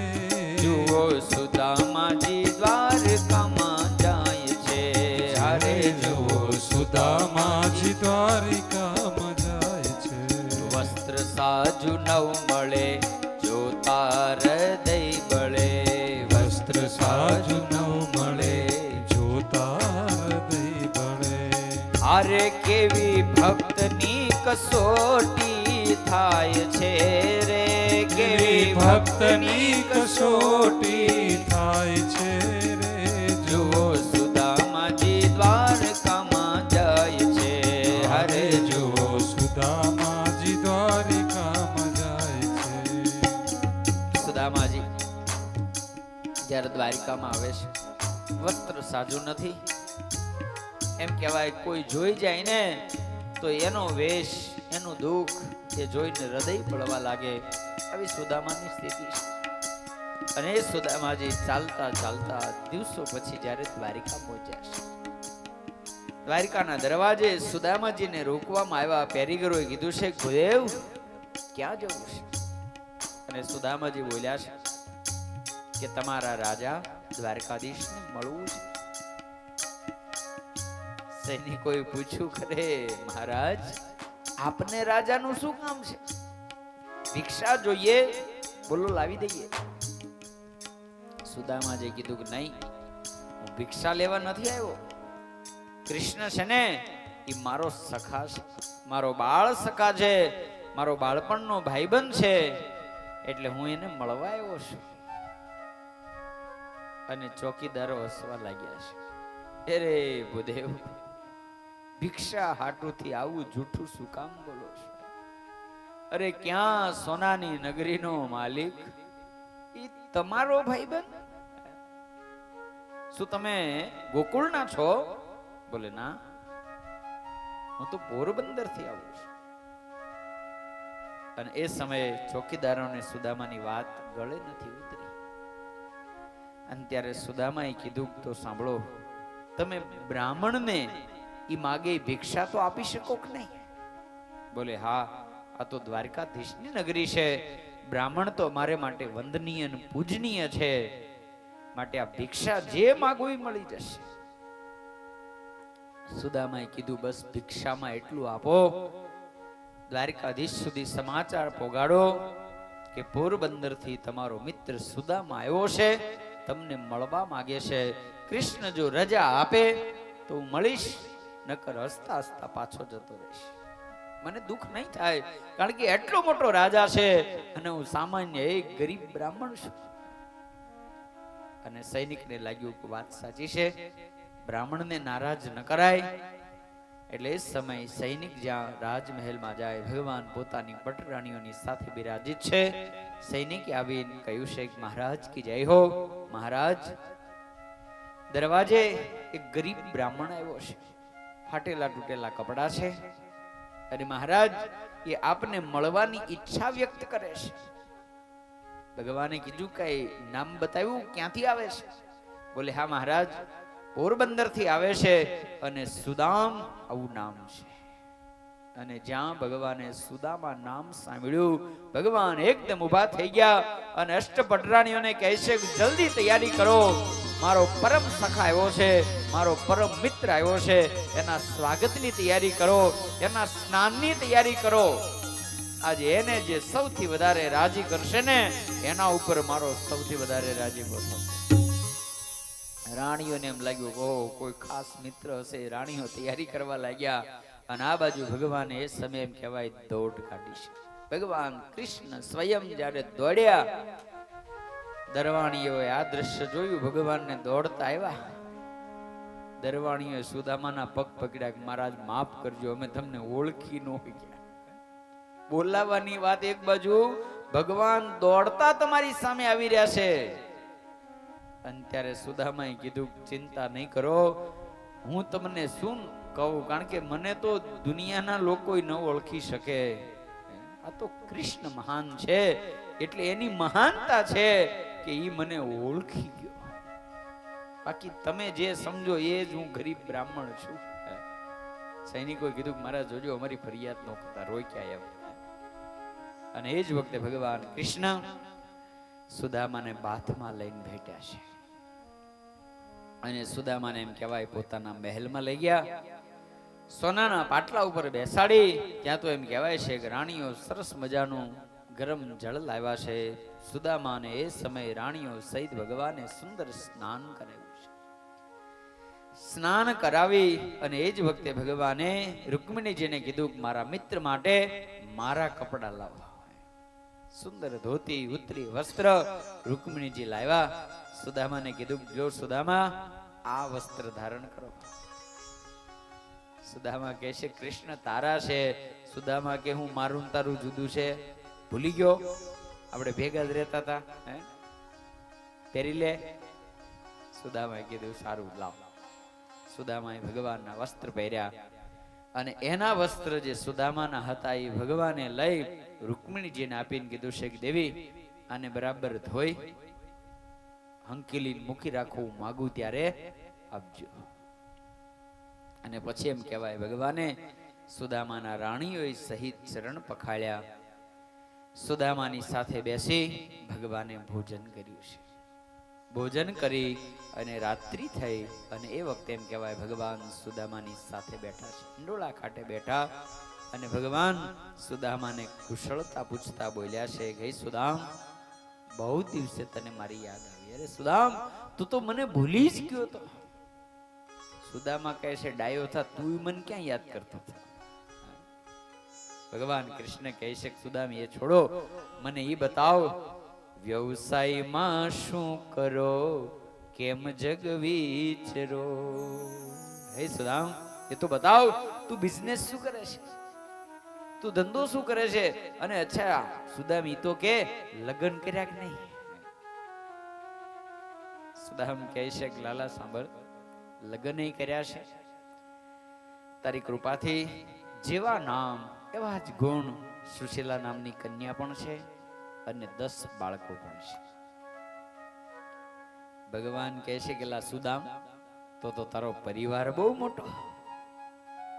સુદામા કે રેવા દે, તારા જેવડો નહીં, તારો પરિવાર કેવડો છે? ભગવાન કહે છે કે સુદામ એ તો બતાવો, એવડો મોટો પરિવાર છે તો પછી તું ધંધો શું કરશો? આ પરિવારનું પોષણ કેમ કરશો? તારો પરિવાર કેમ પોષાય છે? અને સુદામા બોલ્યા સ્વામી ત્રિસંધ્યા કરું, હરિહર નું ધ્યાન ધરું. સ્વામી ત્રિસંધ્યા કરું, હરિહરનું ધ્યાન ધરું. અરે ત્યાં તો સમય પૂરો થઈ જાય છે રે, ત્યાં તો સમય પૂરો થઈ જાય છે. હે કૃષ્ણ ત્રિકાળ સંધ્યા કરું, સમય વધે તો ધ્યાન ધરું, ત્યાં તો સમય પૂરો થઈ જાય. ભગવાને મનોમન વિચાર કર્યો કે તું આનું આજ કર તો પરિવાર ખાય હું. એટલે ભગવાને એ સમય કહ્યું છે કે અચ્છા સુદામ એ તો કે મારા ભાભી સુશીલાએ મારા માટે કઈ મોકલાવ્યું કે નહીં? સુદામાજી મૂંઝાણા. સુદામાજીને થયું આ સોનાની નગરી, આવા સુંદર પકવાનો મને જમાડ્યા, અને હવે હું કાચા પૌવા કાઢીને એમ કહું કે તારે ભાભીએ તારે હટવા કાચા પૌવા મોકલ્યા છે, તો બધી રાણીઓ દાંત નો કાઢે? સુદામાને વિચાર થયો કે દેવાય નહીં. સુદામાજી જ્યાં પોટલી હંગરવા મળ્યા, ભગવાને મનોમન કીધું કે સુદામ, એકવાર મારા ભાગનું ખાઈ ગયો, હજી બીજી વાર ખાવું છે? ભગવાન મનોમન બોલ્યા. પણ સુદામા એમ કહેવાય પોટલી સંઘરવાનો પ્રયાસ કરવા લાગ્યા ને એ વખતે ભગવાને સુદામાને યાદ દેવરાવી છે. સુદામને કહે છે, અચ્છા સુદામ, એ તો કે તને આપણને બાળપણના દિવસો યાદ છે કે નહીં? અને આમ કરી અને ભગવાને કથા યાદ શરૂ કરાવી. ભગવાન કહે છે કે સુદામ, યાદ છે તો હું બલરામજી એકવાર ગુરુની આજ્ઞાથી આપણે સમિધો લેવા માટે જંગલમાં ગયા હતા, અને પછી એ શાંત થવા આવી અને ભયંકર વરસાદ આવ્યો અને રાત્રિ પડી ગઈ, અને પછી આપણે ઝાડવા ઉપર ચડી ગયા હતા. ત્યારે ગુરુ માતાએ તન 3 મુઠ્ઠી ચણ્યા આપ્યા હતા, તે અમને દીધા નહીં. અને ભગવાને આજે આ કથા યાદ કરાવીને સુદામાને લાઈટ થઈ, તો હું આ એનું ભોગવું છું, હું ભગવાનના ભાગનું ખાઈ ગયો. સુદામાજી બધાની સામે નથી બોલી શક્યા, પણ કદાચ સુદામા મનોમન બોલ્યા હશે, કૃષ્ણ માફ કરજે. સુદામાએ ચોખવટ કરી, હે કૃષ્ણ, એ મારી ભૂલ હતી. મને ગુરુ માતાએ કીધું તું કે ભૂખ લાગે ને ત્યારે 3 જણા 1-1 મુઠ્ઠી ચણા ખાજો, પણ મને એવું લાગ્યું, એટલી ભૂખ લાગી હતી, મને એમ લાગ્યું 3 જો 1-1 મુઠ્ઠી ખાવું તો એ કોઈ નહીં ધરાય, એના કરતા હું એક તો ધરાવ. આમ સમજી અને મેં જ્યાં મોઢામાં નાખ્યા ને ત્યાં તો કૃષ્ણ ભગવાને એ વખતે પૂછેલું, કેલા સુદામ, આ કટકટ અવાજ હેનો આવે? એ કૃષ્ણ, ત્યારે હું જૂઠું બોલ્યો હતો, કારણ કે મને એવું લાગ્યું કે હું જો એમ કહીશ ચણા ખાઉં છું તો તરત કે તો મારા ભાગના લાવ, હવે ઈ તો હું ખાઈ ગયો તો તને હું દઉં, એટલે હું ખોટું બોલ્યો કે હે કૃષ્ણ, તું તો ક્ષત્રિય છે, એટલે ટાઢ તડકો વરસાદ બધું સહન કરી શકે, હું તો બ્રાહ્મણ છું, મારાથી આ સહન ન થાય ને, એટલે મારા દાંત ભટકાય છે. કૃષ્ણ, તેથી હું જૂઠું બોલ્યો તો, તું રાજી રહેજે. સુદામાએ એ જે કર્મ કર્યું હતું એની આજે ક્ષમા માગી છે, અને ક્ષમા માગી એટલે એમ કહેવાય છે કે પાપ ધોવાણા. અને પછી ભગવાને એમ લાગ્યું કે હવે મારે એનું દારિદ્ર્ય દૂર કરવું છે, એટલે સુદામાની પાસે જે પૌવાની પોટલી હતી ભગવાને આંચકી લીધી છે. ભગવાને આંચકી જ્યાં ખોલી અંદર પૌવા, સુદામા બોલ્યા છે, અરે કૃષ્ણ, આ તો કાચા પૌવા છે, તું ન ખાઈશ. અને એ સમયે ભગવાન કૃષ્ણ બોલ્યા છે, પત્રમ પુષ્પમ ફલમ તોયમ યો મે ભક્તા પ્રેષ્ઠતિ. હે સુદામ, મારો ભક્ત મને પત્ર, પુષ્પ, ફળ, જળ જે કાંઈ ભક્તિપૂર્વક અર્પણ કરે ને હું બધાનો સ્વીકાર કરું છું. અને ભગવાને એમાંથી કાચા પૌવા 1 મુઠ્ઠી લઈ મુખમાં મૂકી અને ભગવાન બોલ્યા, બ્રહ્માર્પણમસ્તુ, સંપૂર્ણ બ્રહ્માંડ તૃપ્ત થઈ જાઓ. અને એ સમય એમ કહેવાય આખા બ્રહ્માંડમાં નહોતું ખાધું ને એનાય પેટ ભરાઈ ગયા. આનું બીજું રીઝન એ હતું કે સુદામા જ્યારે ભગવાન સાથે જમ્યા ને, ખુદ ભગવાન જમાડતા હતા, સુદામા ખાતા હતા, પણ સુદામાને કોળિયો ગળે હેઠે ઉતરતો નહોતો. શું કામ? એના છોકરા ભૂખ્યા હતા. સુદામાને એમ થતું હતું મારા બાળકો ભૂખ્યા હશે અને હું અહીંયા જમું છું. એટલે ભગવાને એ વસ્તુની ચિંતા સુદામની દૂર કરી. આ બાળકોને એમ કહેવાય છે કે ઓડકાર આવી ગયા, બધા ધરાઈ ગયા, અને એનું ફળ ભગવાને સુદામાને અર્પણ કર્યું. કારણ કે ભગવાનના ઉદરમાં સંપૂર્ણ બ્રહ્માંડ છે. ભગવાન તૃપ્ત થયા, આખું બ્રહ્માંડ તૃપ્ત થઈ ગયું, અને એનું ફળ સુદામાને આપ્યું. અને એ ફળના ભાગે સુદામાનું દરેક દારિદ્ર્ય છે દૂર થઈ ગયું. અને ભગવાન બીજી મુઠ્ઠી પૌવા જ્યાં લેવા ગયા રૂકમિણીજી હાથ થોભ્યો કે હા મહારાજ, અમને બી જરા બતાવો તો ખરા, તમારા ભાભીએ કેવા પૌવા મોકલાવ્યા કે એટલા બધા વખાણ કરો છો? જાહેરમાં આમ બોલ્યા. મનોમન રૂક્ષ્મણીજીએ કીધું કે મહારાજ, અમને તમારી સેવા રહેવા દ્યો. આમ કરી પૌવા લઈ લીધા છે. સુદામાજી એક રાત્રિ રોકાણા છે અને પછી સુદામાને એમ લાગ્યું કે મેં ને મહેમાન બહુ જાજાદી હારા ન લાગે, અધિક ન રોકાવું જોઈએ. બીજે જ દિવસે સુદામાજી કૃષ્ણને કીધું છે તો કૃષ્ણ હવે રજા આપ, તારા ભાભી બાળકો રાહ જોતા છે, માટે હું નીકળું. ભગવાને રોકવાનો પ્રયાસ ન કર્યો. ભગવાને કહ્યું છે તો કાંઈ વાંધો નહીં, સુદામ પધારો. અને સુદામા એમ કહેવાય છે કે જ્યારે નીકળવા તૈયાર થયા અને એ જ વખતે ભગવાને કીધું અચ્છા સુદામ 1 મિનિટ ઉભા રહેજો. સુદામને ઉભા રાખ્યા. ભગવાન બોલ્યા રૂકમિણી, મારા ભાઈ બનાવેલા કપડા લાવો તો. રૂકમિણીજી કપડા લાવ્યા. ભગવાને સુદામાને આપીને કીધું કે સુદામ માફ કરજે, આ પહેર્યા ને એ મારા છે, આ તારા છે, જરા બદલી દે. સુદામા એમ કહેવાય છે કે હસતા હસતા વસ્ત્ર બદલી આપ્યા. પણ મહાનતા સુદામાની એ છે કે એને વિચાર ન આવ્યો. નતર 1 મિનિટ આપણે સુદામાની જગ્યાએ હોય તો જાજુ નો કહી, એટલું તો કહી ને, અરે લુખેશ, અવડી મોટી હોનાની નગરી છે, એમાંથી એક ઈટોડું નથી દેતો અને એક પોતળી પાછી લઈ લેશે. સુદામાને એવો વિચાર નથી આવ્યો. ભાગવતજીએ લખ્યું કે સુદામાએ શું વિચાર કર્યો? સુદામા મનમાં એમ વિચાર કરવા લાગ્યા કે ભગવાને મને દ્રવ્ય ના આપ્યું, એનું કારણ એ હશે કે જો હું સુદામાને દ્રવ્ય આપીશ તો ધનના મદથી મને નહીં સંભાળે, એટલે ભગવાને મને દ્રવ્યથી દૂર રાખ્યો. ભગવાન જે કરે મારા સારા માટે કરે છે, આમ સુદામાજી વિચારે છે. બીજું એ વિચારે કે ધન્ય છે મારા મિત્રને ગાવડી મોટી નગરીનો રાજા હોવા છતાંય મારા જેવા એક ગરીબ બ્રાહ્મણને ઓળખી ગયો. એટલું નહીં, એને પાટલે બેહાડી મને જાતે જમાડ્યો, મને સ્નાન કરાવ્યું, મને સન્માન આપ્યું. અરે દરવાજા સુધી દોડીને મને લેવા આવ્યો, ઠેઠ દરવાજા સુધી મને રાણીઓએ સહિત વળાવવા આવ્યો. આ વિચાર કરતા કરતા સુદામા જાય છે.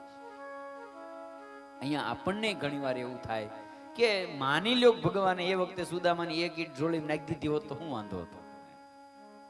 પણ એનું કારણ એ હતું, ભગવાને વિચાર કર્યો હું જો અહીંયાથી સુદામાને મારા કપડા પહેરાવી, એને સાથે ધન સંપત્તિ આપી અને જો પોરબંદર મોકલીશ ને તો લોકો સુદામાને એમ કહેશે કે અવડો મોટો દ્વારકાધીશ કૃષ્ણ ઈ કે આને થોડો મળે. અરે આ તો ચોરીને વૈયાવો હોય ને એનું નામ દેતો હોય. લોકો સાચી વાત ન માને ને. કોઈ ગરીબ ભિક્ષુક હોય, હવે એના કાંડે સાચા હીરાની ઘડિયાળ હોય કોઈ માને ખરું? એમ કે ભાઈ આની પાસે થોડી વાર ખોટી હોય. અને કરોડપતિ અબજોપતિ ખોટી પહેરી નીકળ્યો હોય ને તો આપણે થાય આના કાંડામાં ખોટી તો હાસી જ હોય ને. લે લોકો તરત અનુમાન કરે. એટલે સુદામાનું જે અયાચક વ્રત છે એના ઉપર કોઈ આંગળી નો સિંધે. એટલે ભગવાને આપ્યું ખરું, પણ એવી રીતે આપ્યું સુદામાને ખબર ન પડી. સુદામા જ્યાં પોરબંદર આવ્યા ત્યાં તો પોતાનું જ્યાં મકાન હતું ને ત્યાં તો સરસ મજાનો મહેલ હતો. અનેક દાસ દાસીઓ, બાગ બગીચા, નોકર ચાકર, આ બધું જ જ્યારે સુદામા જોયું ઘડીક તો સુદામા અચંબિત થઈ ગયા. બેરે કરી એક મકાન હતું ન્યાય કોક સાવ કરે લઈ લીધો, એનું મહેલ બનાવી નાખ્યો લાગે. સુદામાજી મુંજાણા.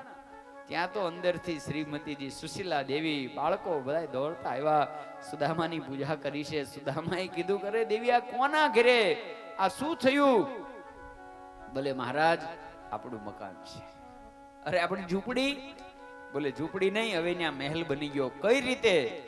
તો અહીંયાનો રાજા રાજી થયો છે, એને તમને રાજ્યના અંદર કામ આપ્યું છે અને આજથી હવે તમે રાજ્યના માણસ છો અને આ રાજા તરફથી મેલ દાસ દાસીઓ બધી જવાબદારી હવે એની છે. અને આ બધું જ્યારે જોયું અને એ સમય એમ કહેવાય કે સુદામા છે એને મનમાં ખ્યાલ આવી ગયો કે જરૂર આ કૃષ્ણની જ કૃપા છે. ધનવાનોનું પતન થતું જોઈ અને ભક્તને ભગવાન સમૃદ્ધિ આપતા નથી પણ સુદામા વિચાર કરે છે કે હવે મને એવું લાગે છે કદાચ મારી ભક્તિમાં ક્યાંય ખામી છે કે જેથી કરીને કૃષ્ણે મને આ સંપત્તિ આપી છે. હવે મારે વધારે સાવધ રહેવું પડશે. આમ સુદામાજી મનોમન નિર્ણય કરે છે. સુખદેવજી મહારાજ કહે છે કે રાજન, સુદામાજી પછી અખંડ ભગવાનની ભક્તિમાં લાગી ગયા છે અને અંતે ભગવાનનું ભજન કરતા સુદામા ભગવાનના ધામને પામ્યા છે. અંતિમ અધ્યાયોમાં સૂર્યગ્રહણનો જ્યારે સમય આવ્યો, ભગવાન કૃષ્ણ એ સૂર્યગ્રહણ દરમિયાન, એ સમય એમ કહેવાય સૃષ્ટિનું બહુ મોટું, એ સમયનું બહુ મોટું ગ્રહણ હતું. એટલે એ સમય ભગવાન કુરુક્ષેત્રની અંદર ગયા છે અને જે કુરુક્ષેત્રમાં સ્વયં પરશુરામજીએ પૃથ્વીની ઉપરથી ક્ષત્રિયોનો જ્યારે નાશ કર્યો, રુધિરના ધરા ભર્યા હતા, એ જગ્યાએ તમામ તીર્થયાત્રા કરવા માટે સંપૂર્ણ ભારત વર્ષની પ્રજા ત્યાં આવેલી. સૂર્યગ્રહણમાં એ તીર્થોનું સ્નાન એને શ્રેષ્ઠ બતાવ્યું છે. એ વખતે એમ કહેવાય ભગવાન યાદવો સહિત અક્રૂર, વસુદેવ, ઉગ્રસેન આદિકની સાથે ભગવાન જ્યારે કુરુક્ષેત્રમાં આવ્યા ત્યારે આ સમાચાર નંદજી આદિકને પણ મળ્યા છે. એ પણ નંદજી સાથે તમામ ગોપીઓ બધા જ ત્યાં આવ્યા છે. સાથે પાંડવો, દ્રૌપદી એ પણ બધા જ આવ્યા છે. અને એ સૂર્યગ્રહણના સમયમાં કુરુક્ષેત્રમાં બધાનું જ્યારે મિલન થયું અને એ સમય એમ કહેવાય દ્રૌપદી, રૂકમિણી આદિ પટરાણીઓ પરસ્પર મળ્યા છે. ત્યારે દ્રૌપદીએ બધી રાણીઓનો પરસ્પર એકાબીજાએ પરિચય મેળવ્યો અને દ્રૌપદીએ બધાને પૂછ્યું કેવી રીતના તમને ભગવાનને મળ્યા, ભગવાને કેવી રીતે તમારી હારે લગ્ન કર્યું, આ બધી જ કથાઓ કીધી છે. એ સમયે ત્યાં જે મુનિઓ આવ્યા હતા, સ્વયં વ્યાસજી, નારદજી, ચવન, દેવલ, ગૌતમ આદિ બધા જે ઋષિ મુનિઓ આવ્યા હતા, એને પણ ભગવાનને પ્રણામ કર્યા છે. ભગવાને મુનિઓને પ્રણામ કરીને કહ્યું છે, હે મુનિઓ, તમારા દર્શનથી આજ મારો જન્મ પણ સફળ થયો. હે સંતો, સંતો છે એ તો હાલતું ચાલતું તીર્થ છે, તમારા દર્શનથી હું ધન્ય થયો. ઋષિ મુનિઓએ પણ ભગવાનની સુંદર સ્તુતિ કરી છે. અને પછી વસુદેવજી આદિ કે ત્યાં એ સમયમાં સૂર્યગ્રહણના સમય પછી ત્યાં કુરુક્ષેત્રમાં અનેક યજ્ઞો આદિ કર્યું છે, ખૂબ ગાયોના દાન આપ્યા છે. આ પ્રમાણે ત્યાં કર્મ કર્યું. અને પછી સુખદેવજી મહારાજ કહે છે કે રાજન, એ સમયે વસુદેવજી અને મા દેવકીએ ભગવાનની આગળ પ્રાર્થના કરી છે, હે કૃષ્ણ, તું તો ભગવાન છે, તે ગુરુપુત્રને પણ પરત લાવ્યો હતો. તો હે કૃષ્ણ, કંસે મારા ભાઈએ જે મારા તારથી મોટા જે ભાઈઓને જે માર્યા હતા, એના મને દર્શનની ઈચ્છા છે, માટે કૃષ્ણ મને લાવી આપે. અને એ સમયે ભગવાને એમ કહેવાય સુતળમાં જઈ બલિરાજાની પાસેથી પોતાના જે ભાઈઓ સ્મર, ઉદગીત, પરિસ્વંગ, પતંગ, શુદ્રભૂત અને ધૃણી એને લાવી માતાને આપ્યા છે. માતા દર્શનથી ધન્ય બન્યા છે. ત્યાર પછી ભગવાને એમ કહેવાય પોતાની સગી બેન સુભદ્રા છે એનું હરણ કરાવી અર્જુન સાથે લગ્ન કરાવ્યું છે. કારણ કે બનેલું એવું કે અર્જુનજી એ જ્યારે યાત્રાની અંદર નીકળેલા, પ્રભાસમાં પહોંચ્યા, એ સમયે એમને સમાચાર મળ્યા કે બલરામજીને રાજી કરી અને દુર્યોધને ભગવાન કૃષ્ણના એકના એક બેન સુભદ્રાનો હાથ માગી લીધો છે. અને આ વાતની ખબર પડતા અર્જુનને લાગ્યું કે જો સુભદ્રાનું લગ્ન દુર્યોધન સાથે થઈ જશે તો પછી દુર્યોધનને હરાવો અમારા માટે અઘરું થઈ જાય. કારણ કે કૃષ્ણને ન છૂટકે, પછી પોતાની બેનના પક્ષમાં રહેવું પડે. એટલે એ વખતે અર્જુન ત્રિદંડીનો વેશ લઈ અને દ્વારિકા આવ્યા. કૃષ્ણ ભગવાન સિવાય કોઈને ખબર નહોતી કે અર્જુન છે. બળરામજી શીખે બધાય સેવા કરે, કોઈને ખબર નહીં કે આ અર્જુન છે. એ રીતે અર્જુનજી દ્વારિકાની અંદર એમ કહેવાય છે કે રોકાણા. એ સમયે સુભદ્રાજી છે એ પણ અર્જુનની અંદર આકર્ષિત થયા અને અર્જુને પોતાનો પરિચય એવો આપેલો કે હું ઇન્દ્રપ્રસ્થનો બ્રાહ્મણ છું, અર્જુન મારા ભાઈબંધ છે. એટલે એની પાસેથી સુભદ્રાએ અર્જુનના ગુણ સાંભળ્યા. અર્જુનને ગુણ સાંભળીને સુભદ્રાએ મનોમન નક્કી કર્યું, પરણું તો અર્જુનને પરણું. અને અંતે ભગવાને એ સમયે પછી એમ કહેવાય છે કે અર્જુનજીને કહ્યું છે આપ જ મારી બેન સુભદ્રાનું હરણ કરો. અને ભગવાને આખો રસ્તો બતાવ્યો. અને પછી સુભદ્રાને કહ્યું છે કે દેવી, આ સાક્ષાત અર્જુન છે, માટે એની હારે ભાગી જાઓ. પણ ધ્યાન એ રાખજો કે તમે જ્યારે ભાગો ત્યારે રથ તમે ચલાવજો. સુભદ્રા કે ભાઈ એવું હું કામ? તો હું કહું એમ કરવા માંડ એટલે તારું કામ થઈ જાય. કારણ કે નહીતર પછી ભાઈની ઈચ્છા અનુસાર તારે દુર્યોધન સાથે લગ્ન કરવું પડશે. અને પછી એમ કહેવાય કે સુભદ્રાજી જ્યારે ભગવાનની પૂજા કરવા ગયા અને ત્યારે જ અર્જુન જઈ સુભદ્રાનું હરણ કરીને ભાગ્યા. સુભદ્રાએ રથ ચલાવ્યો. એ સમયે બલરામજીને ખબર પડતા બલરામજી યાદવો બધા ક્રોધિત થઈ અર્જુનને મારવા માટે ચડાઈની તૈયારી કરી. ભગવાને આવીને કીધું છે કે ભૈયા પેલા નક્કી તો કરો કે ખરેખર અર્જુને આપણી બેનનું હરણ કર્યું છે? બલરામજી કે તું કેવા હું માંગશો? કે તમને કોણે સમાચાર આપ્યા કે આપણી બેનનું હરણ અર્જુને કર્યું? જેને સમાચાર આપ્યા હતા એને બોલાવી અને ભગવાને પૂછ્યું કે રથ કોણ ચલાવતું હતું? તો કે સુભદ્રા. અર્જુન શું કરતા હતા? તો કીધું વાહ બેઠા હતા. ભગવાન કૃષ્ણ કહે છે તો ભૈયા આપણે દરવાજા બંધ કરો, ઇન્દ્રપ્રસ્થ વાળા આપણા ઉપર ચડાઈ કરશે. તમારી સુભદ્રા અમારા અર્જુનને ભગાડી ગયા. ત્યારે બલરામજીને ખ્યાલ આવ્યો. બલરામજી કીધું તો કનૈયા કેના બધા તારા ધંધા છે. અને ત્યારે ભગવાન કૃષ્ણ બોલ્યા છે કે હે બલરામ, સુભદ્રા આપણી એકની એક બેન છે, એની ઈચ્છા વિરુદ્ધ લગ્ન કરવા એ યોગ્ય નથી. બલરામજી કીધું તો તને ખબર છે એની ઈચ્છા અર્જુન સાથે હતી? બોલે હા હું જાણું છું. અને અહીંયા આટલા દિવસથી જે ત્રિદંડીના વેશમાં હતો એ જ સ્વયં અર્જુન હતો. અને બલરામજી કીધું તો લાલા મારી ભૂલ થઈ, હવે અર્જુનને પરત બોલાવ. આપણી એકની એક બેન છે, આપણે એનું ધામધૂમથી લગ્ન કરશું. પછી એમ કહેવાય અર્જુન અને સુભદ્રાને પરત બોલાવી ધામધૂમથી બંનેના લગ્ન થયા છે. અને એમના લગ્નની કથા બતાવ્યા પછી 10મા સ્કંદના અંતિમ અધ્યાયોમાં ભગવાન કૃષ્ણ એની લીલા અને સાથે સાથે ભગવાન વિષ્ણુ છે એ બધા દેવોમાં અગ્રગણ્ય છે એના પ્રસંગો બતાવ્યા. જેમાં ભસ્માસુરની કથા બતાવી છે. ભગવાન વિષ્ણુએ કેવી રીતના ભસ્માસુરને નાશ કર્યો, શિવજીની રક્ષા કરી. અને સાથે સાથે ઋષિ મુનિઓ દ્વારા 3 દેવોમાં શ્રેષ્ઠ કોણ છે એની પરીક્ષા કરવા માટે ભૃગુ ઋષિએ ભગવાનને જે લાત મારી, જેને ભૃગુ લાંછન કહેવાય, એ કથા બતાવી. અને 10મા સ્કંદના 90મા અધ્યાયમાં અંતિમ અધ્યાયમાં ભગવાન કૃષ્ણની સંક્ષિપ્તમાં લીલા બતાવી. યાદવોનો જે કુળ છે એની બાબત બતાવી છે. યાદવ કુળમાં એમ કહેવાય છે કે અલ્પ પ્રજા, અલ્પ આયુષ, અલ્પ પરાક્રમ અને અલ્પ ધન આ વાળું કોઈ હતું નહીં. બધા જ વિસ્તાર વાળા હતા. યદુવંશની ગણના ન કરી શકાય. અહીંયા છેલ્લે એટલું લખ્યું છે કે યાદવના જે બાળકો હતા એને ભણાવનારા આચાર્યો 3,08,800 હતા. એટલા ખાલી શિક્ષકો આચાર્યો હતા. આટલો મોટો યાદવ પરિવાર હતો. દૈત્યોનો નાશ કરવા માટે યદુકુળમાં સ્વયં દેવતાઓએ જન્મ ધારણ કર્યો હતો. આ પ્રમાણે ઉદાર એવા ભગવાન કૃષ્ણ પરમાત્માના ચરિત્રો જે પુરુષો સાંભળે છે તે અંતે વૈકુંઠ ધામને પામે છે. ઇતિ શ્રીમદ ભાગવતે 10મ સ્કંદ ઉત્તરાર્ધે 90મો અધ્યાય સંપૂર્ણ. ઇતિ 10મ સ્કંદ સંપૂર્ણ. બોલો દ્વારિકાધીશ કી જય.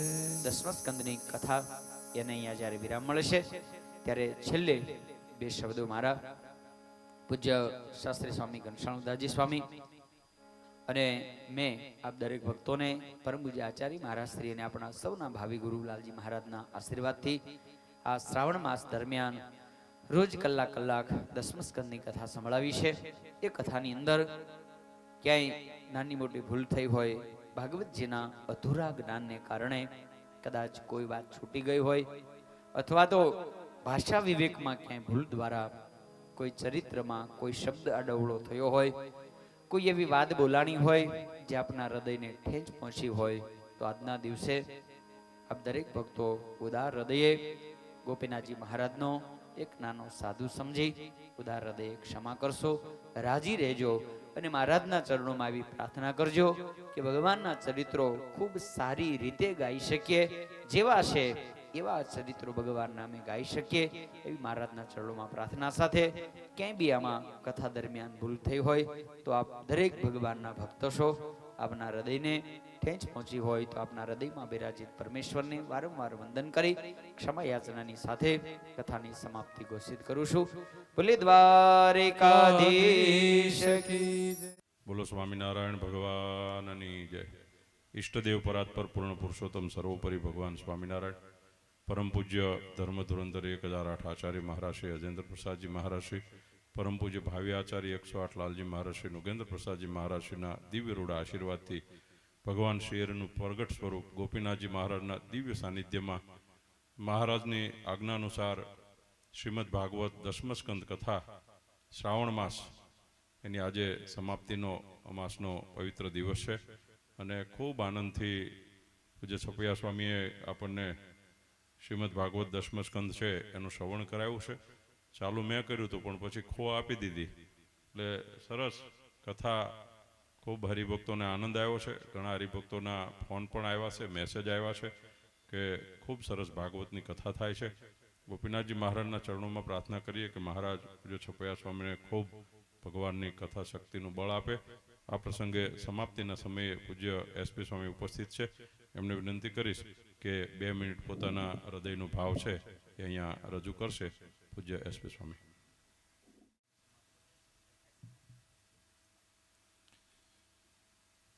ઈષ્ટદેવ ભગવાન શ્રી સ્વામિનારાયણ, પરમ પૂજ્ય ધર્મધુરંધર આચાર્ય મહારાજ શ્રી, વ્યાસાસને બિરાજમાન પૂજ્ય વક્તા શ્રી છપૈયા સ્વામી, કોઠારી સ્વામી, શાસ્ત્રી સ્વામી ઘનશ્યામ વલ્લભદાસજી,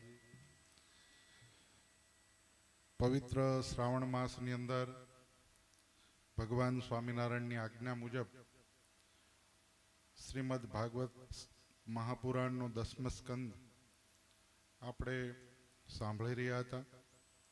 કોરોના વાયરસના કારણે ખૂબ સરસ પૂજ્ય મહારાજશ્રીના આદેશ અને આજ્ઞાથી ગરડા મંદિરમાંથી પરમ પૂજ્ય કોઠારી સ્વામી ઘનશ્યામ વલ્લભદાસજી અને છપૈયા સ્વામીએ વ્યાસાસન ઉપર બિરાજીને આ સુંદર આયોજન કર્યું છે. અત્યારે વર્તમાન સમયની અંદર શ્રીજી મહારાજની આજ્ઞા મુજબ આપણે સૌ ઇલેક્ટ્રોનિક દુનિયાને મીડિયાના માધ્યમથી, ઇન્ટરનેટના માધ્યમથી આ કથા દેશ દેશાંતરની અંદર હરિભક્તો સાંભળી રહ્યા છે.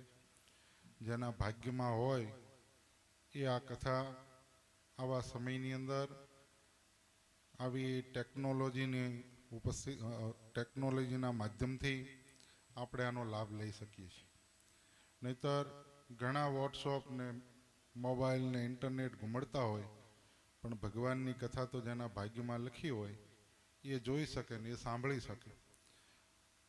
પણ ખાસ ધન્યવાદ અહીંયા બંને વક્તાને આપવા પડે કે પબ્લિક વચ્ચે, હજારો માણસો વચ્ચે તો કથા થઈ શકે, પણ કોરોના વાયરસને ધ્યાનમાં રાખીને આપણા સૌના મોક્ષને, કલ્યાણને માટે સંતો કેવો દાખલો કરી રહ્યા છે. માટે એક વખત આ બધા સંતોને ખૂબ ખૂબ હું અભિનંદન આપું છું, ધન્યવાદ આપું છું કે આવું સરસ મજાનું આપણા સૌના કલ્યાણને માટે શ્રીજી મહારાજની આજ્ઞા મુજબ સરસ મજાનું આયોજન થયું છે.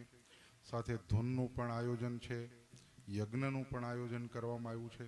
આ બધું જ આપણે લાઈવથી નિહાળી રહ્યા છીએ અને આજે અમાસના દિવસે એની પૂર્ણાહુતિ થઈ રહી છે. ત્યારે ભગવાનના ચરણોમાં પ્રાર્થના કરીએ કે આ વિકટ પરિસ્થિતિની અંદર કોરોના વાયરસથી સમગ્ર વિશ્વને બચાવે અને પુનઃ આપણું જીવન ધમધમતું થાય. ફરીથી ગોપીનાથજી મહારાજના આપણે સૌ દર્શને આવીએ, મળીએ અને સાથે મળીને સૌ ભગવાનનું ભજન કરીને ભગવાનને રાજી કરીએ. એ શબ્દો સાથે વિરમું છું. અસ્તુ. જય સ્વામિનારાયણ. સમાપ્તિની આરતી આપણે કરીશું, પણ એ પહેલાં આજે શ્રાવણ મહિનાનો અમાસ શ્રીમદ સત્સંગી જીવન હોમાત્મક યાગ છે, એની પણ આજે સમાપ્તિ. સર્વોપરી ગૌશાળામાં લઘુરુદ્ર પૂર્ણ માસ સુધી ચાલ્યો છે, એમની પણ આજે સમાપ્તિ. વર્ષો વર્ષ આપણે જે સ્વામિનારાયણ મહામંત્રની ધૂન કરીએ છીએ એની પણ આજે સમાપ્તિ. અને શ્રીમદ ભાગવત દસમ સ્કંદ એની પણ આજે સમાપ્તિ. અને ભક્ત ચિંતામણીની કથા છે એ રેગ્યુલર ચાલુ રહેશે. એ પણ દરેક હરિભક્તોએ ખાસ ખ્યાલમાં રાખવું. વિશેષમાં આનો લાભ આપ પોતે લ્યો અને બધા હરિભક્તોને અપાવો. ખાસ કરીને યુવાન હરિભક્તો જે ગામમાં આવ્યા હોય એમણે પોતાના વડીલો જો ઇન્ટરનેટના માધ્યમથી કથાનું શ્રવણ કરતા હોય અને એવો મોબાઈલ એનો ઉપયોગ કરતા હોય તો એને આપણી આ ચેનલો સ્વામિનારાયણ વડતાલ ગાદી, ગોપીનાથજી મહારાજ, શિક્ષા ટીવી, આ બધી ચેનલો છે એ સબસ્ક્રાઈબ કરાવજો જેથી કરીને એમને એમાં ગોટે ન ચડવું પડે, સીધું જ એમને ભગવાનની કથાનું શ્રવણ કરી શકાય. એકવાર છપૈયા સ્વામીને સાથે સાથે અમારા સંગીતજ્ઞો ભાઈ શ્રી કૃણાલભાઈ, ઘનશ્યામભાઈ અને મુકેશભાઈ, નરેન્દ્રભાઈ, ધર્મેશભાઈ, આ બધાને એકવાર આપણે ખૂબ ધન્યવાદ આપીએ, સાધુવાદ આપીએ, મહારાજને પ્રાર્થના કરીએ કે મહારાજ બધાને ખૂબ સુખ્યા રાખે. એસપી સ્વામીને વિનંતી કરીશ કે વક્તાશ્રીનું સમાપ્તિમાં હાર પહેરાવી સન્માન કરી અને આરતીમાં જોડાશે. સ્વામિનારાયણ વડતાલ ગાદી, ગોપીનાથજી મહારાજ અને શિક્ષા ટીવી એના તમામ સંચાલકોને પણ ખૂબ ખૂબ સાધુવાદ અને ધન્યવાદ.